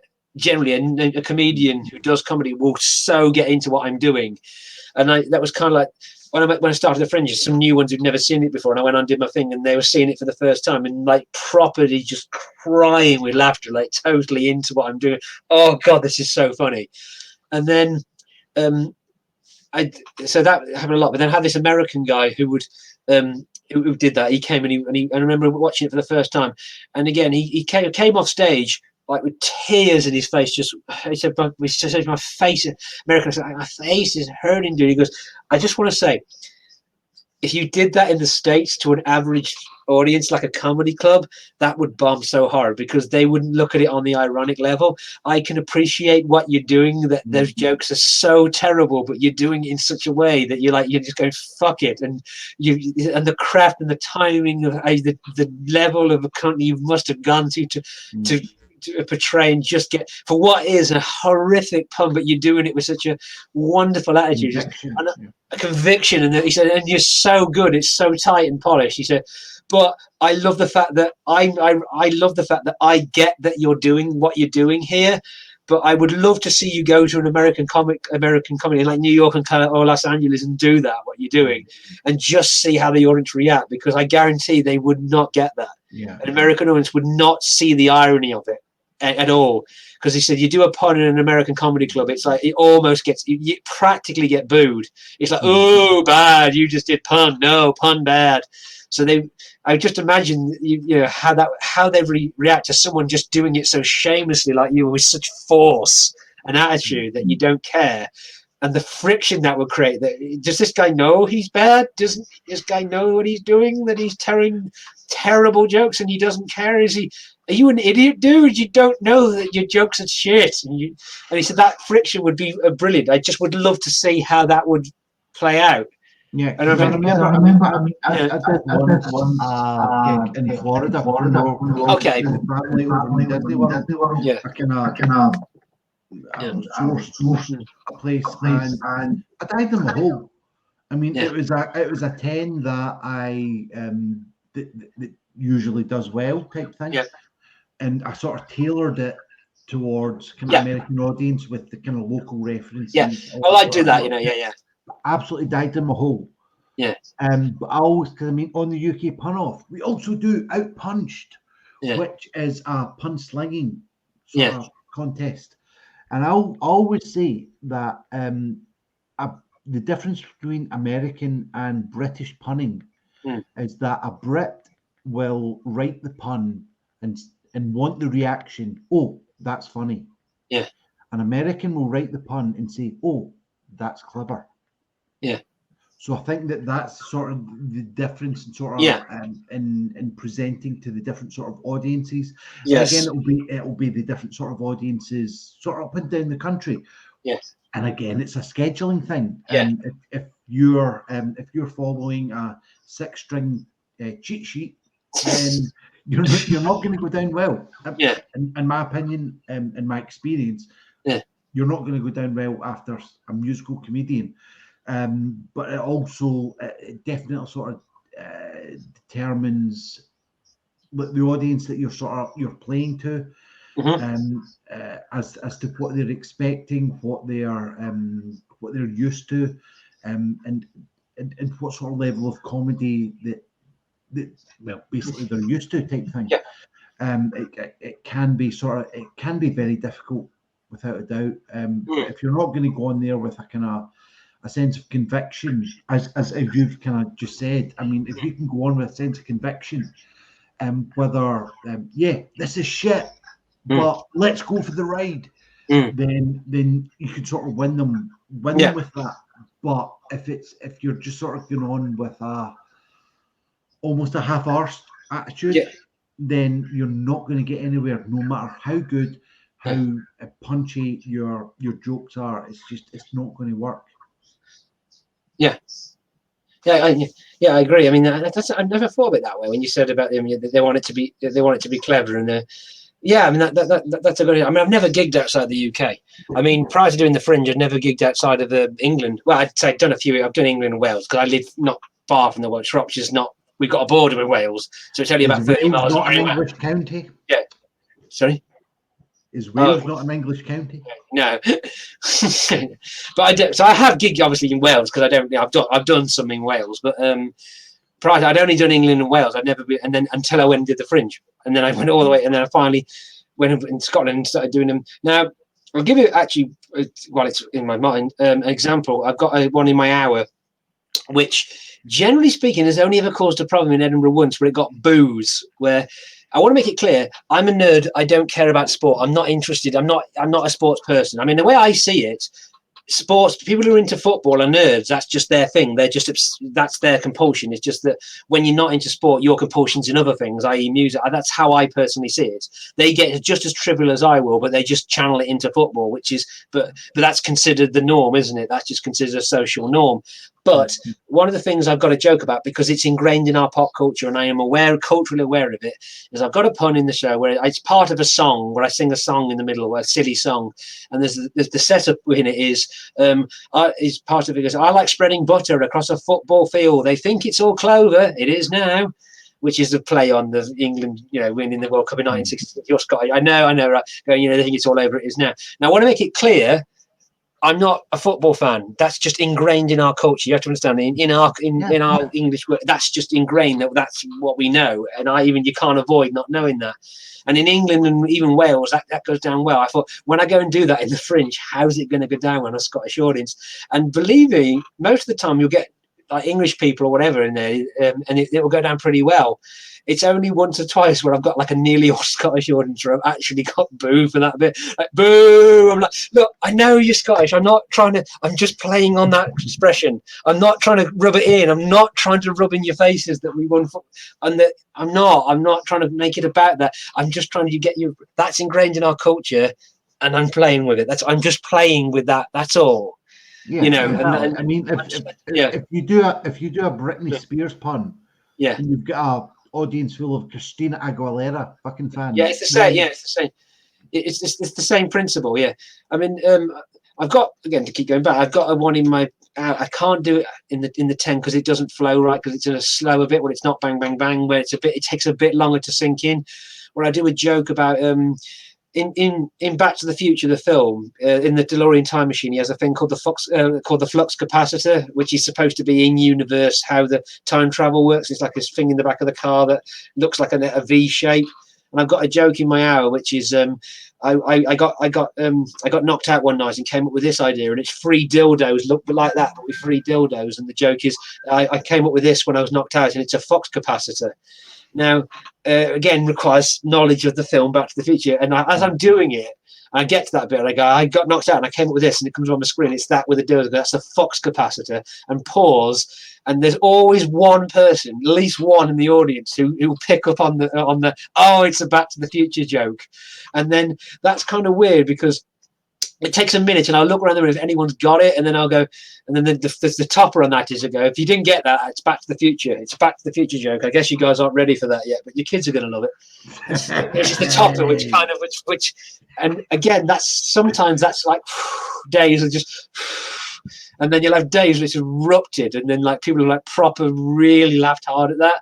And if they get that reference. And then I did it one day, and there was an Australian guy, I know he was Australian because he spoke to me afterwards in the audience, who like nearly had a seizure. Just as soon as I got to a flux capacitor, he went off and just like proper. He was ahead. He's ahead. He's got it. It's like, it's a flux capacitor. I shouldn't have done that. I guess you guys are gonna love it. Like just like applauded like it was the funniest thing he'd ever heard. I went like, yeah. And then at the end of the show, he came and put £20 in my bucket, and he went, in Australian, he said, I am the most die hard Back to the Future fan in the world. I absolutely obsessed with it. I've got like in my house, I've got like a DeLorean. I have a DeLorean. I am obsessed with that. I can recite it with. It's the best thing ever. And that is like the funniest thing I've ever heard. You doing that joke, you said, just like I was the moment you said it. So that's why I did it. I just wanted to say, he said, that's why it was so funny to me. It was just like, oh God, it's like you. That joke was made for me. Yeah. But then you're not going to get that every time, are you? You know, it's just that one day you got the guy who said that. I mean, I'm sure you've plenty of other jokes that are. Well, I mean, it kind of goes back to what we're talking about the kind of YouTube culture. Yeah. Kids these days. Yeah. Unless you're going to kind of, unless you're kind of familiar with sort of pop culture of the 60s, 70s, 80s, then maybe a lot of the kind of things will pass you by, because I don't know if attention span deficit is a real thing or whatever. I don't know. But I mean, certainly if you're going to sort of hit something like a kind of Back to the Future joke, or as I said, the kind of Golden Girls joke. I mean, I've got other jokes as well that are so niche. Yeah, that people will absolutely, if they get them, they will fucking double over themselves in laughter. Yeah, and one that kind of springs to mind is that I've heard that your universities don't teach about mushrooms anymore. Don't worry, my colleges do. Now, if you don't know that mycology is study of mushrooms, then it's no point. I got it. Yeah, I know. Yeah, but it's the kind of thing. Like, I mean, I've done that. I've done it a few times, but when I did it first, it was just luckily there was a few biology teachers, literally in the audience. Yeah, and they fucking loved it. I did it a few like gigs later, and nothing. Yeah. So it's about sort of, like, again, as we've said, sort of kind of knowing the audience, knowing the kind of the scope of their knowledge as well. It's the Venn overlap, as I say. You know, like there's. All right, I'll do it for you. This is the nichest joke I can think of that I ever thought of, and I thought about doing it in the show and then making a rant about and then doing like a Venn diagram of like the one person other than me in America who lives in his mom's basement who's enough to get this joke. I guarantee you, I have a more niche joke than what this joke is. To tell, but let's hear your one, man. This is the niche one I think I've ever come up with. Now, I explained before I even started for this one to work. The overlap is you have to be familiar with the discography of Phil Collins. Collins and the characters from the video game Mortal Kombat. Now, there's not going to be many people besides me in that little overlap. Dude, I should be able to get this. Like, come So on. here we go. Right, so a character from the video game Mortal Kombat franchise came up to me the other day and he said, Roger, I've heard that Phil Collins has broken his leg. Is anything ever going to finish off that guy? I said, oh, how I wish it would, Rain. Now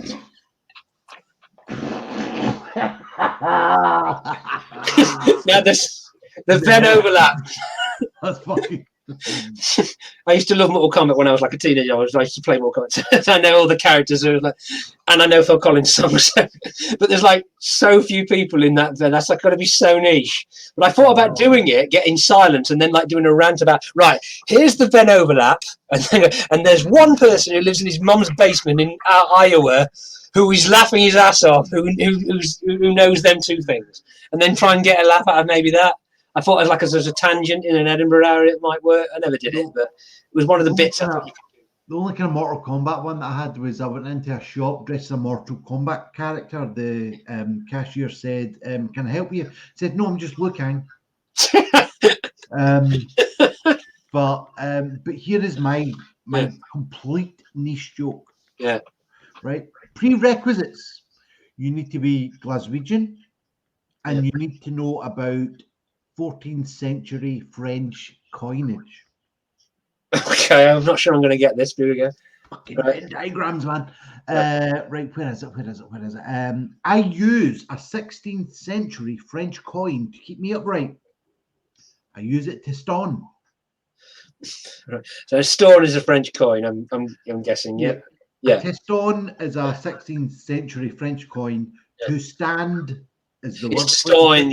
Yeah. Teston. I use it to stone. Yeah. It's stone in Glaswegian accent. Yeah. I So I mean, it's fucking niche as you like. I mean. Yeah. That's niche. That is effing niche. I mean, me and Julian always talk about on UK Pun Off, and because we're both like big football fans. Yeah. And I've got a fucking ton of football puns. Yeah. I'm not going to get any of them. So. I think Julian has as well. But that's both of our points. The Venn diagram, puns and football don't. Yeah. The sort of the little sort of circle. Yeah. Oval, if you like. Yeah. It's very small when it comes to sort of football and puns. So I mean, it's sort of defining that. I mean, I've got. This is Man United or something. I know that they think it's all over. It is now. I know that. I know enough about football to know that. But that is a a general sort of pop culture. I mean, British, yes. Yeah. If you want Europe to do that, probably not. Yeah. And in Scotland, it's going to piss you off. It's iconic. I mean, the only sort of football joke that I do is that Maradona cannot identify. Diego Maradona cannot identify a large white bird with a great big throat pouch and a great big long beak. But don't worry, Pele can. But you got that. I did get that, yeah. Whether you liked it or not, it's irrelevant. I got the joke, yeah. But it's the kind of the icons of like football, if you like Pele, Maradona, Messi, Ronaldo, fucking whatever. As long as you can sort of, I mean, if I was to write an ice hockey joke, it would have to involve Wayne Gretzky. I don't know. Do you know who Wayne Gretzky is? No, not a clue. He's a fucking ice hockey guy. Yeah, I gathered that. Yeah. But you know what I mean? I mean, I couldn't name you one other ice hockey player. Yeah. I mean Gretzky, and that's it. When we got Tiger Woods, Seve Ballesteros, maybe a couple others if I thought about it. But I'm not into golf. But those are kind of iconic. Nick Faldo. Nick Faldo, yeah, exactly. Yeah. You remind me when we did the pun off, and I was going against Julian. One of the ones I sucked at, I got boxing. That was one of the ones where I did Star Wars and went into boxing, and mine sucked because I don't really know much about it. And I had a joke which was Frank Bruno came up to me and he tapped me on the shoulder with a light smash with a light attached to a small anvil. It's lightweight. And the reason I went like Frank Bruno because that was the only boxer I sort of knew. I'd heard of him. And I did that joke, and then people started going, he wasn't a lightweight, he was a heavyweight. I was like, I don't, he was just that was the boxer I knew. I thought, who else is it going to be? I thought it's either Henry Ford or Frank Bruno, but I thought Frank Bruno might be a bit more accessible to younger people. Yeah, that was the only. I remember that one. And the first year we did it, when it was Lee Nelson before the boxing ring. One of the topics we got was Leicester City Football Club. And that was a nightmare for me to write because I know nothing about. I had to went on their Wikipedia page and went, well, what can I do with that? And then I know that they were called the Wolves. It's not the Wolves. They're called the Foxes. I think something called something like that. The nicknames. I looked that up. I wouldn't have known that. And I was looking at the names of the players. Okay, can I put any of the names of the players? And I came up with one which was so one of the Leicester City Football Club players said. You're going down to the pub with me? He said, no, I only drink water, because one of the players is called Danny Drinkwater. And I thought, I hope because I'm in Leicester and it's the Leicester Comedy Festival and the audience are going to be from Leicester, maybe they'll get that reference. But that was me having to do research. I just looked up the names of the players because it's a subject about which I know nothing. If you give me in UK pun-offs anything to do with sport, I will have to do research because I don't. It's a subject about I don't know very much about, unless it's generic. If you want me to pun the names of sports and things like that, then I can come up with. I mean, say one of the ones I had early on, that very first set I talked about over an hour ago, where I did it. One of the ones I had I had a baseball bat, and then attached to it I had an actual baseball with a bat stuck on it, and I just held that up and went, that's a baseball bat, and a baseball bat, and then spun it round, baseball bat, and then just kept laughing until they either laughed or just kept pointing at baseball bat. That's a baseball bat. And that's a baseball bat. Yeah, fuck it. And then just drop it on the floor. And again, it would never even get an ironic laugh or even just a titter. So I dropped. That was a massive prop as well. It was fucking huge. And that went early on. That was never working. So that was a waste of money. That cost me about 15, 16 quid to make. But I suppose that is the kind of thing, though. I mean, I can't remember if Leicester was one of the. I'm sure it was one of the topics that I've had when it came to the pun championships. But I just sort of wrote them anyway because, well, ingratiate yourself and all that kind of tactics. But I mean, there was one. What's the one? Wes Morgan won't hear anything said against the local shopping centre. He likes to defend the High Cross. Just about get that. The High Cross is apparently a fucking big shopping centre in Leicester. I did know that. I think I've been near it. But again, it's that sort of nicheness. I do actually being able to identify who you're wanting to target. I do want one niche one for you, because this requires a little bit of Scottish geography knowledge, but it also then overlap. It was a little bit of Scottish knowledge, and a little bit. Then it also requires the knowledge of an alternative rock band from the early noughties and their songs and their albums. So I don't think you'll get this, but we'll try it. Which is so I've got a friend. I've got a friend. He says I'm going to retire. Sorry, I've done it for a while. Trying to remember the setup. I've got a friend. He says I'm going to retire to the Highlands. I've got a friend who's going to go. One more time. That's why you've not won on the pun off. Yeah, I've got a friend. I've got a friend who told me, he said, I'm going to retire to deep Scotland and I can listen to my favourite Idlewild album all day long. I said, the remote part? He said, no, I bought a house near Dundee, actually. There was a band called Idlewild. Yeah, Idlewild. And they had an album called The Remote Part. And Scottish remote and Dundee sort of remote. Yeah, see, again, football. You don't unless you know the band. I love that joke, but change it to Orkneys. Orkneys. Yeah. Dundee is relatively big up here. Well, I know, but Orkneys it's a bit more remote compared to the others. Yeah. So that's a better way. I'm going to move to the remote lands of Scotland and listen to my favourite album all day long. I said the remote part. He said no, I bought a house in the Orkney Islands. Yeah, that's better. Yeah. And again, I don't know if this is to do with like kind of joke writing or anything that you've sort of found, but I would think that something like Orkneys is the hard sounds as opposed to da and d. Yeah. Like softer sounds, sort of get more of a reaction.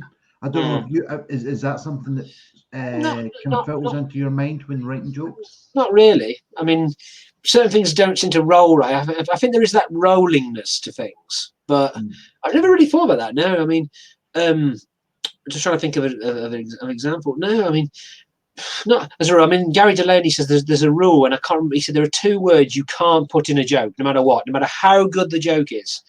And I can't remember what one's abortion, and I can't remember what the other one. He said there's abortion, and there's another word. He said because the moment you say that word in a setup, that's it. The audience straight away, no. And then there's this other word. I have to ask him when I start saying, what was the other word? He said that abortion, a Holocaust. That was it. He said abortion or Holocaust. He said if you say that in a setup, that's it straight away. The joke's dead. No matter, it could be the best pun wordplay in the world, but an audience is going to go no. Because he told me that because I had one when I was at a gig and I was doing new stuff, and I had one that had abortion in it, which was I don't know if to pay for my girlfriend's abortion or just buy her a ton of blackjacks, but it's her right to choose. Which is, and then I did it. And he didn't get a reaction. He said, and he told me why. He said, "You can't put abortion in a setup." Yeah. Said, no matter how good that. He said, yeah. He said, yeah. I said, I get the joke. He said, but I'm telling you now, that will not work because you said abortion. It won't. It's just a no. You just can't. He said, I know that from experience. You can't. So it was abortion. He said, "Oh, Holocaust is the one." He said, "Don't ever. If you've got the word Holocaust in it, it's not going to work." Yeah. Because I suppose, I mean, as one-liner comedians, we are sort of painting pictures in people's minds type thing. I suppose with any other comedian as well. I mean, we're kind of taking them on, even observational ones, we're taking them on a journey kind of within their minds. But I think more so with one-liners because you're sort of painting the absurd, if you like, a lot of the time within their minds. And if it's something like, as you say, like abortion, rape, murder, Holocaust, some of the kind of worst things that you can imagine. That's not the kind of things you're wanting to kind of think about your mind. Yeah, I suppose it makes sense. So, when he said it, it made sense. Yeah. When he said it, it made sense. I thought, you're right there. But I say the one I did earlier in the show today. Again, he loved it, and he heard it back in when it in 2016, 17, which was the Prime Minister's got a power. She can power light bulbs when she shivs them up her fanny. That joke always works, come what may. Now, when she was Prime Minister, that worked so well. That would land so hard. And originally, it was in the hour. It was in the hour. When I was at Edinburgh, it was one of the jokes, like it wasn't in my normal 10, it was only in the hour, and that would hit really hard each day. So I went, oh, that one's landing hard. So I started doing the 10 spots. So I started ending on it. I changed it. I went, I'll end on that one each day. And again, it would land really, really hard. In the middle of the set, I remember Adele Cliff, who was on one liner a day. She said, "What? Oh, you suddenly changed it to halfway through. You suddenly changed it to that Teresa Major. That's a good one." Oh, because it's landing in the hour. That's why it's landing hard. And then Gary Delaney turned up one day and heard it, and he went, he said, "That's fucking good." And I'll tell you why that one. He said, I can tell you why that lands so hard. He said, "It's the picture you're painting in people's heads." He said, "You're painting that picture of a sat there with a light bulb sticking out. And that mental image is so funny." He said, "It's been done. The come wordplay has been done in different ways, but that mental image you're putting with it is what makes that so funny." But that one has such a shelf life. The moment she left and Boris Johnson took over, it almost just fell off a cliff. It just. Do you remember the Prime Minister, the one it was? And the moment you got to do that, like everyone's like, "Was she?" You know, it's you say anything from recent history. That's another thing I could go on. You say anything from like recent history, you go back even like 6 or 7 years. People forget for some reason, like they've forgotten things from 6 and 7 years ago. It's almost like they're almost forgot Brexit now in a way. You know what I mean? You could almost say that people have forgotten. Not, it's a bad example, but from that time period, any pop culture reference like that, or current affairs reference, people have forgotten that Theresa May was Prime Minister. People have forgotten Gordon Brown was Prime Minister. He went and said something about Gordon Brown now. Oh, was it? Yeah. Well, he was Prime Minister, wasn't he?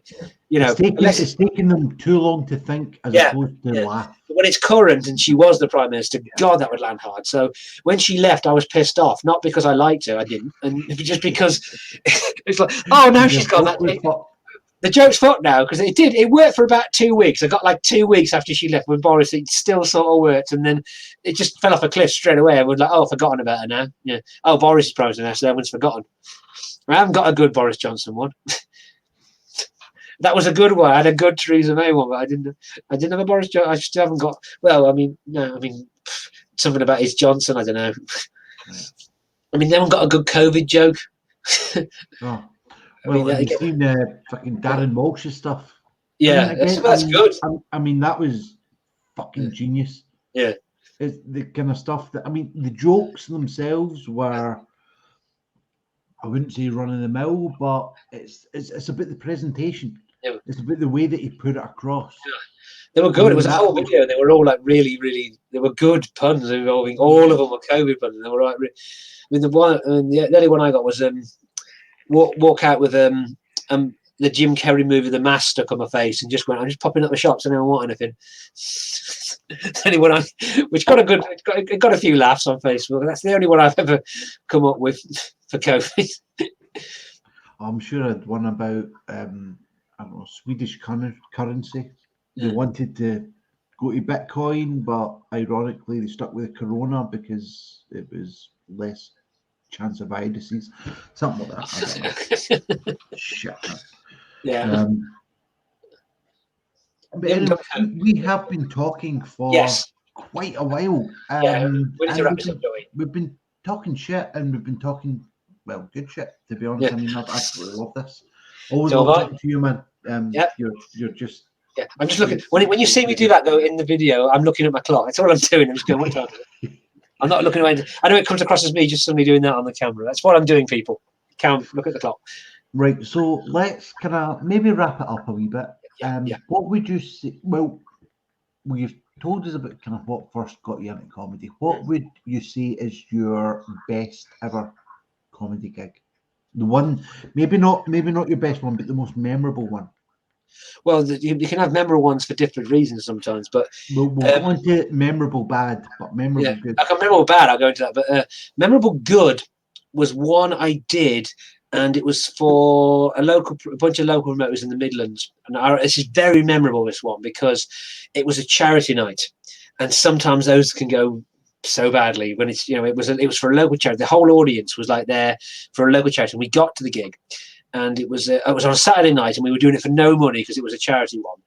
And it was like a local, I can't remember what it was. It was like, it might have been a cancer charity or something, like a local one. They just pulled us in, ones who were willing to do it for no money. Now, of course, I was a local one who was willing to do it for ego and no money. And it was memorable because there was about 100 people like rammed into this room. And it was like one of the best gigs I ever had. And it, like, not just for me, for like everyone on the gig. Everyone had like the most belting gig because like we were in the green room, and the guy went out. The guy who went on first, a guy called Ben Briggs, who's got some of the darkest material you could ever imagine. I mean, like stupidly dark his stuff. Brilliant. It's really good, but you've got to be in the right audience, again, the right sort of audience who like that kind of thing.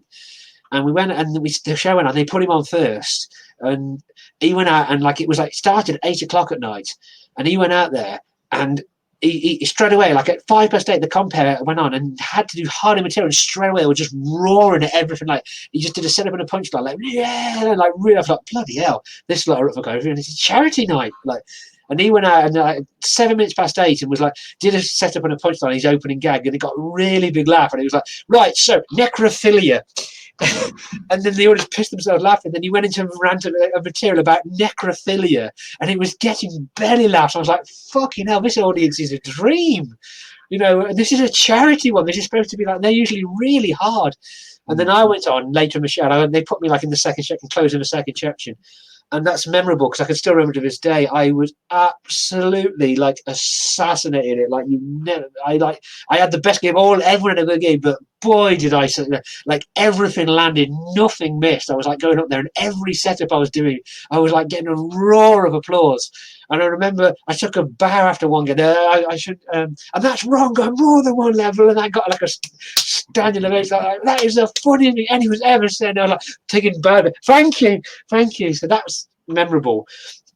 And I only had to do 10 minutes. I was like, I wish I had more flipping props. I couldn't care. Milton had done longer because it was, and they were just right. They were just right. I could see people, like everyone was like almost like there was like hardly anyone in the audience who wasn't on board that night. So that's so memorable because it was a freebie. I didn't get paid for it, and it was a charity one, and everything about it was wrong. I mean, the setup was good. It was like set up like a proper gig. But I remember it was a really high stage, and they were quite far away. They weren't like really up close as well. So that was that's the memorable one. I just remember that one as one of the best. I mean, I think I might have had another one that was sort of on par with that one day at the Fringe. I did one Mass Monster Comedy, but it was like that one day as well. Like, you know, everything hit so hard. Again, on par with that, but so they're the memorable two. But it was like I do Monster Comedy every day, and it was like one random Thursday or Friday where it just like the stars aligned, and it was just everything like, hit really hard that day. So it's either that one or that one, but it was so many of them, they all blur into one another. But one that had day where it just, you know, with as I said, the stars aligned perfectly, and it was so good. In that Hanover Tap, in that room in the Hanover Tap. Yeah. That's a good room. So what about on the other side, one that you'd just rather forget? Right. Well, I got a couple, but the first one back, I just had COVID, but prior to that, I had one, and it was in Cheltenham, I think, and it was like the Cheltenham Comedy Festival. They come do a comedy festival, and there's two actually. I'll tell you this one. Because this was the first one where it was a proper gig. It was one where it wasn't a proper gig, but this one, the worst where it was a proper gig was that one. It was for a Cheltenham Comedy Festival, and it was in a venue, and it was downstairs in a room, and another guy runs an open mic night there already every month, runs like a monthly open mic, which I'd been and done a couple of times and had good gigs at. So I knew the room, but a different promoter was doing it like as a separate standalone gig. And he had, and he booked me. It was a promoter. He wasn't a comedian himself. He just did certain like gigs around, and he ran a yearly one, like once a year. He put one on there, and I remember I went there, and he put me on. He'd seen me at another gig somewhere else, and I'd seen me do 10 minutes and proper smash it. And he said, "Oh, I love that. I think you're the best, like one of the best comedians. You're so original. I love it, blah, blah, blah." And then he booked me for this one. I got one of the Cheltenham Festival. I booked you as the opening 20 on this like pro bill. It was like a proper high-end pro bill. And the MC was Keris Nelms. It was a pro act, very good, you know, slick, very amazing compare. And I can't remember who the headliner was, but it was a pro, like I think it might have been Dan Nightingale actually, like a proper pro act. And he put me as the opening 20. It was 320s. He put me as the first one. It was like 320s, and he mixed me in with these pro acts. You know, he put me in as like a pro act level, and put me on at this gig. And I went on as the opening 20, and went on. Keris Nelms had gone on and MC for 10 minutes, and like proper, everything was going well. Everyone was like laughing, got them, like she got them on board. He got them all laughing, like, it's a great comedy. It's going to go up there. And I went up there, and I bombed so hard. The wall came up. It was just one of them audiences who just, you know, they wanted Michael Mack. You know, that's what comedy is. And he put me on first. If I'd gone in the middle, it might not. But it was just one of them locked audiences. No, comedy is that. Comedy is Michael McIntyre. Comedy is Peter Kay. And so I went up there and just started doing my set and tried to win them round with it, and was just not even getting laughs. And they were just literally looking at me with stone-faced style, just going, "What? He doesn't know what the fuck. He doesn't know what he's doing. This isn't funny." And then I just carried on. I went, "What?" So I just carried on, and then carried on. And it took about 3 minutes. And how far had I got into it? I got to a certain point. I think it was a bit with a flip power. That's the oldest trick. I got to that bit, and was just getting silent. So I went, "What can I do? I just have to carry on and just act like that. Pretend they're laughing. Pretend I'm rehearsing it." And then it just started. And then one bloke just went. I got to a certain point. He just went, "For fuck's sake, you fucking shit, get off!" Like that at me. And then I was like, I thought, well, what do I do? So I just I just ignored it at first and carried on. Then everyone went, "Yeah, you're fucking shit. You are the worst comedian. You're not a fucking comedian. This is not fucking fun. Get the fuck off!" And then they all started joining it. "Get the fuck off! Get the fuck! Get him off! Get him off! Get him off! He's shit! You're shit! And you know you are." And that was it. And yeah, they all started chanting, "You're shit! And you know you are! You're fucking shit! You're a word! This is not fucking comedy! Get the fuck off! Get the fucking girl back on!" Like that. And I just looked at the girls. I just went, "What can I do?" You know, what? So I just put the mic in the stand and just walked back over. Just like I'd only done like about five minutes. And I was like, what can I do? Well, how do I? What I just had no choice but to get the fuck off. So I just put the mic back in, and there was still props everywhere. I just walked off, and she's looking at me like, "What the fuck are you doing?" Like, what do you want me to do? What? Can you not hear that? What the fuck am I supposed to do to that? I've got to give them what they want. I've got to get off. They don't. They how can I get? I can't win against that. And she just walked back in and was like, right. So she's like, okay, I've got to go into my club set now, 20 minutes. But she did, and then won them back. And then she went into a normal, club set, and then slowly won them back. And then, so that one's memorable. And then, what can you do in that scenario when the audience has done that and ganged on you and just told you, just screaming at you to get the fuck off? I mean, what the fuck do you want me to do? Other than get. So there's that's memorable one. I did have another one like that, but what it was is some prick thought it was a good idea to book an office Christmas party. There's last Friday in December before Christmas, and some prick thought, oh, let's book a comedian. And they didn't tell me that's what it was. They just said, we want you to come and do a Christmas gig. And when I got there, it turned out I was the only comedian. They just, we booked a comedian. And the DJ had to stop the music. We'll put you on in between. They were all eating their Christmas dinner. They were all having eating food and having all piss and a typical office party. DJ just stops playing the music. Right, we've booked a comedian for you now. Please welcome Roger Swift. And I'm walking out with an Apple Mac on, and then basically the same thing and just playing to basically silence. And then eventually again it started on there. They actually started throwing shit at me. And then eventually somebody just threw a fork at me and go, "Get this fucker up! Put the music on!" And then again, so I carried on. And then eventually they started getting forks, and then one of them actually hit me. So I just had to give up. I was like, "Okay, thank you," and then just put the mic in and walk back to the DJ, put the music back on, put it back on. So, but then that wasn't a proper gig. So them two. If you want to talk about the worst ever, there you go. Jesus, man, and I didn't even get paid for it. I was supposed to get paid. I walked out. I just packed my things and walked out. I was like, I don't care. I don't. I'm not. What's the point? I'm not sticking around to get the money because they hate me. And as I'm walking out, they were even shouting shit at me. And I was like, "Don't give up your day job." Is that supposed to be for comedy? Was that supposed to be fucking funny? As I'm walking out, yeah. Fuck, that doesn't sound like some good memories all the same. I mean, I'm sure you're kind of stronger for it anyway. Yeah. Because you've not stopped, have you? No. I don't know. I've had a couple like that anyway. Where they booked a comedian, you go on and it's like it just doesn't fit the theme of the night. Yeah. Type thing. But I mean that's been anyway over the last almost 2 hours, Mr. Roger Swift, and we have been talking before that as well. It's been an absolute pleasure talking to you, man. And you? It's been real fun. Some really good insights, and thank you for having me. It's been, and we'll definitely get you back on the UK Pun Off. I'm gonna get something to eat at some point soon. Yeah. Anyway, before we stretch out to exactly the 2 hour mark, have you anything else you want to plug? Anything you want to? Any final thoughts? Anything like that? I mean, we covered so much. I mean, all I can plug is my next gig. I'm doing one in Redditch on it was the 28th. That's Thursday, isn't it? So I'm starting to yawn now. There. So I've got a couple of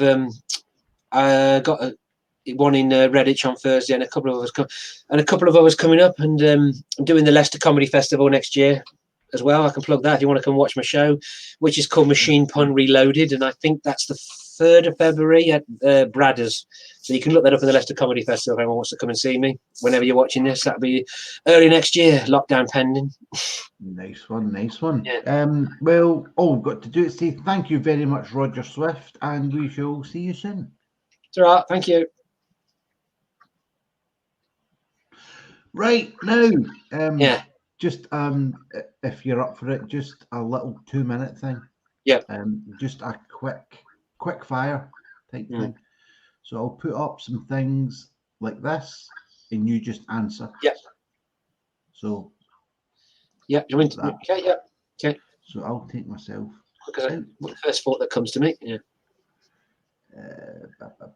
Why am I not able to do this? Right, okay. So I'll put them up, and when it comes off, or when you see yourself, you just answer it. That's all. Yeah.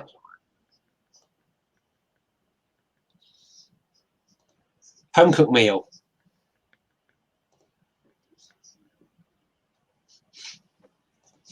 Probably Jim Carrey, actually, if I'm honest.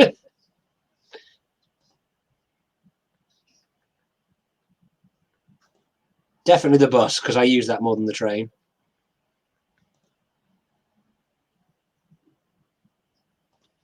Analog, old school.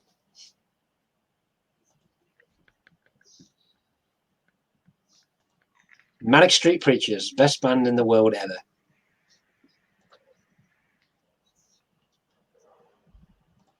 Definitely Harry Potter. Star Wars is great, but it's overrated. Harry Potter, definitely better than Star Wars.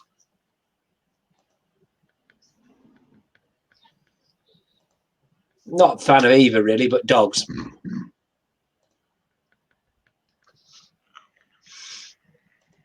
Toast, because I put Marmite on it, and I love Marmite.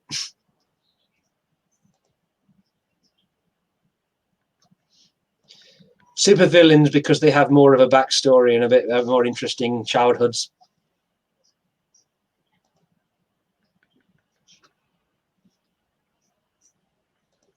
Bananas.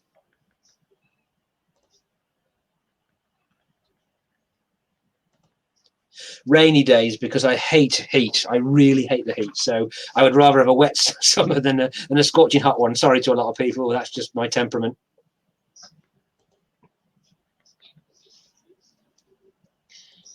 Escalators are more fun, but stairs, because it's lazy.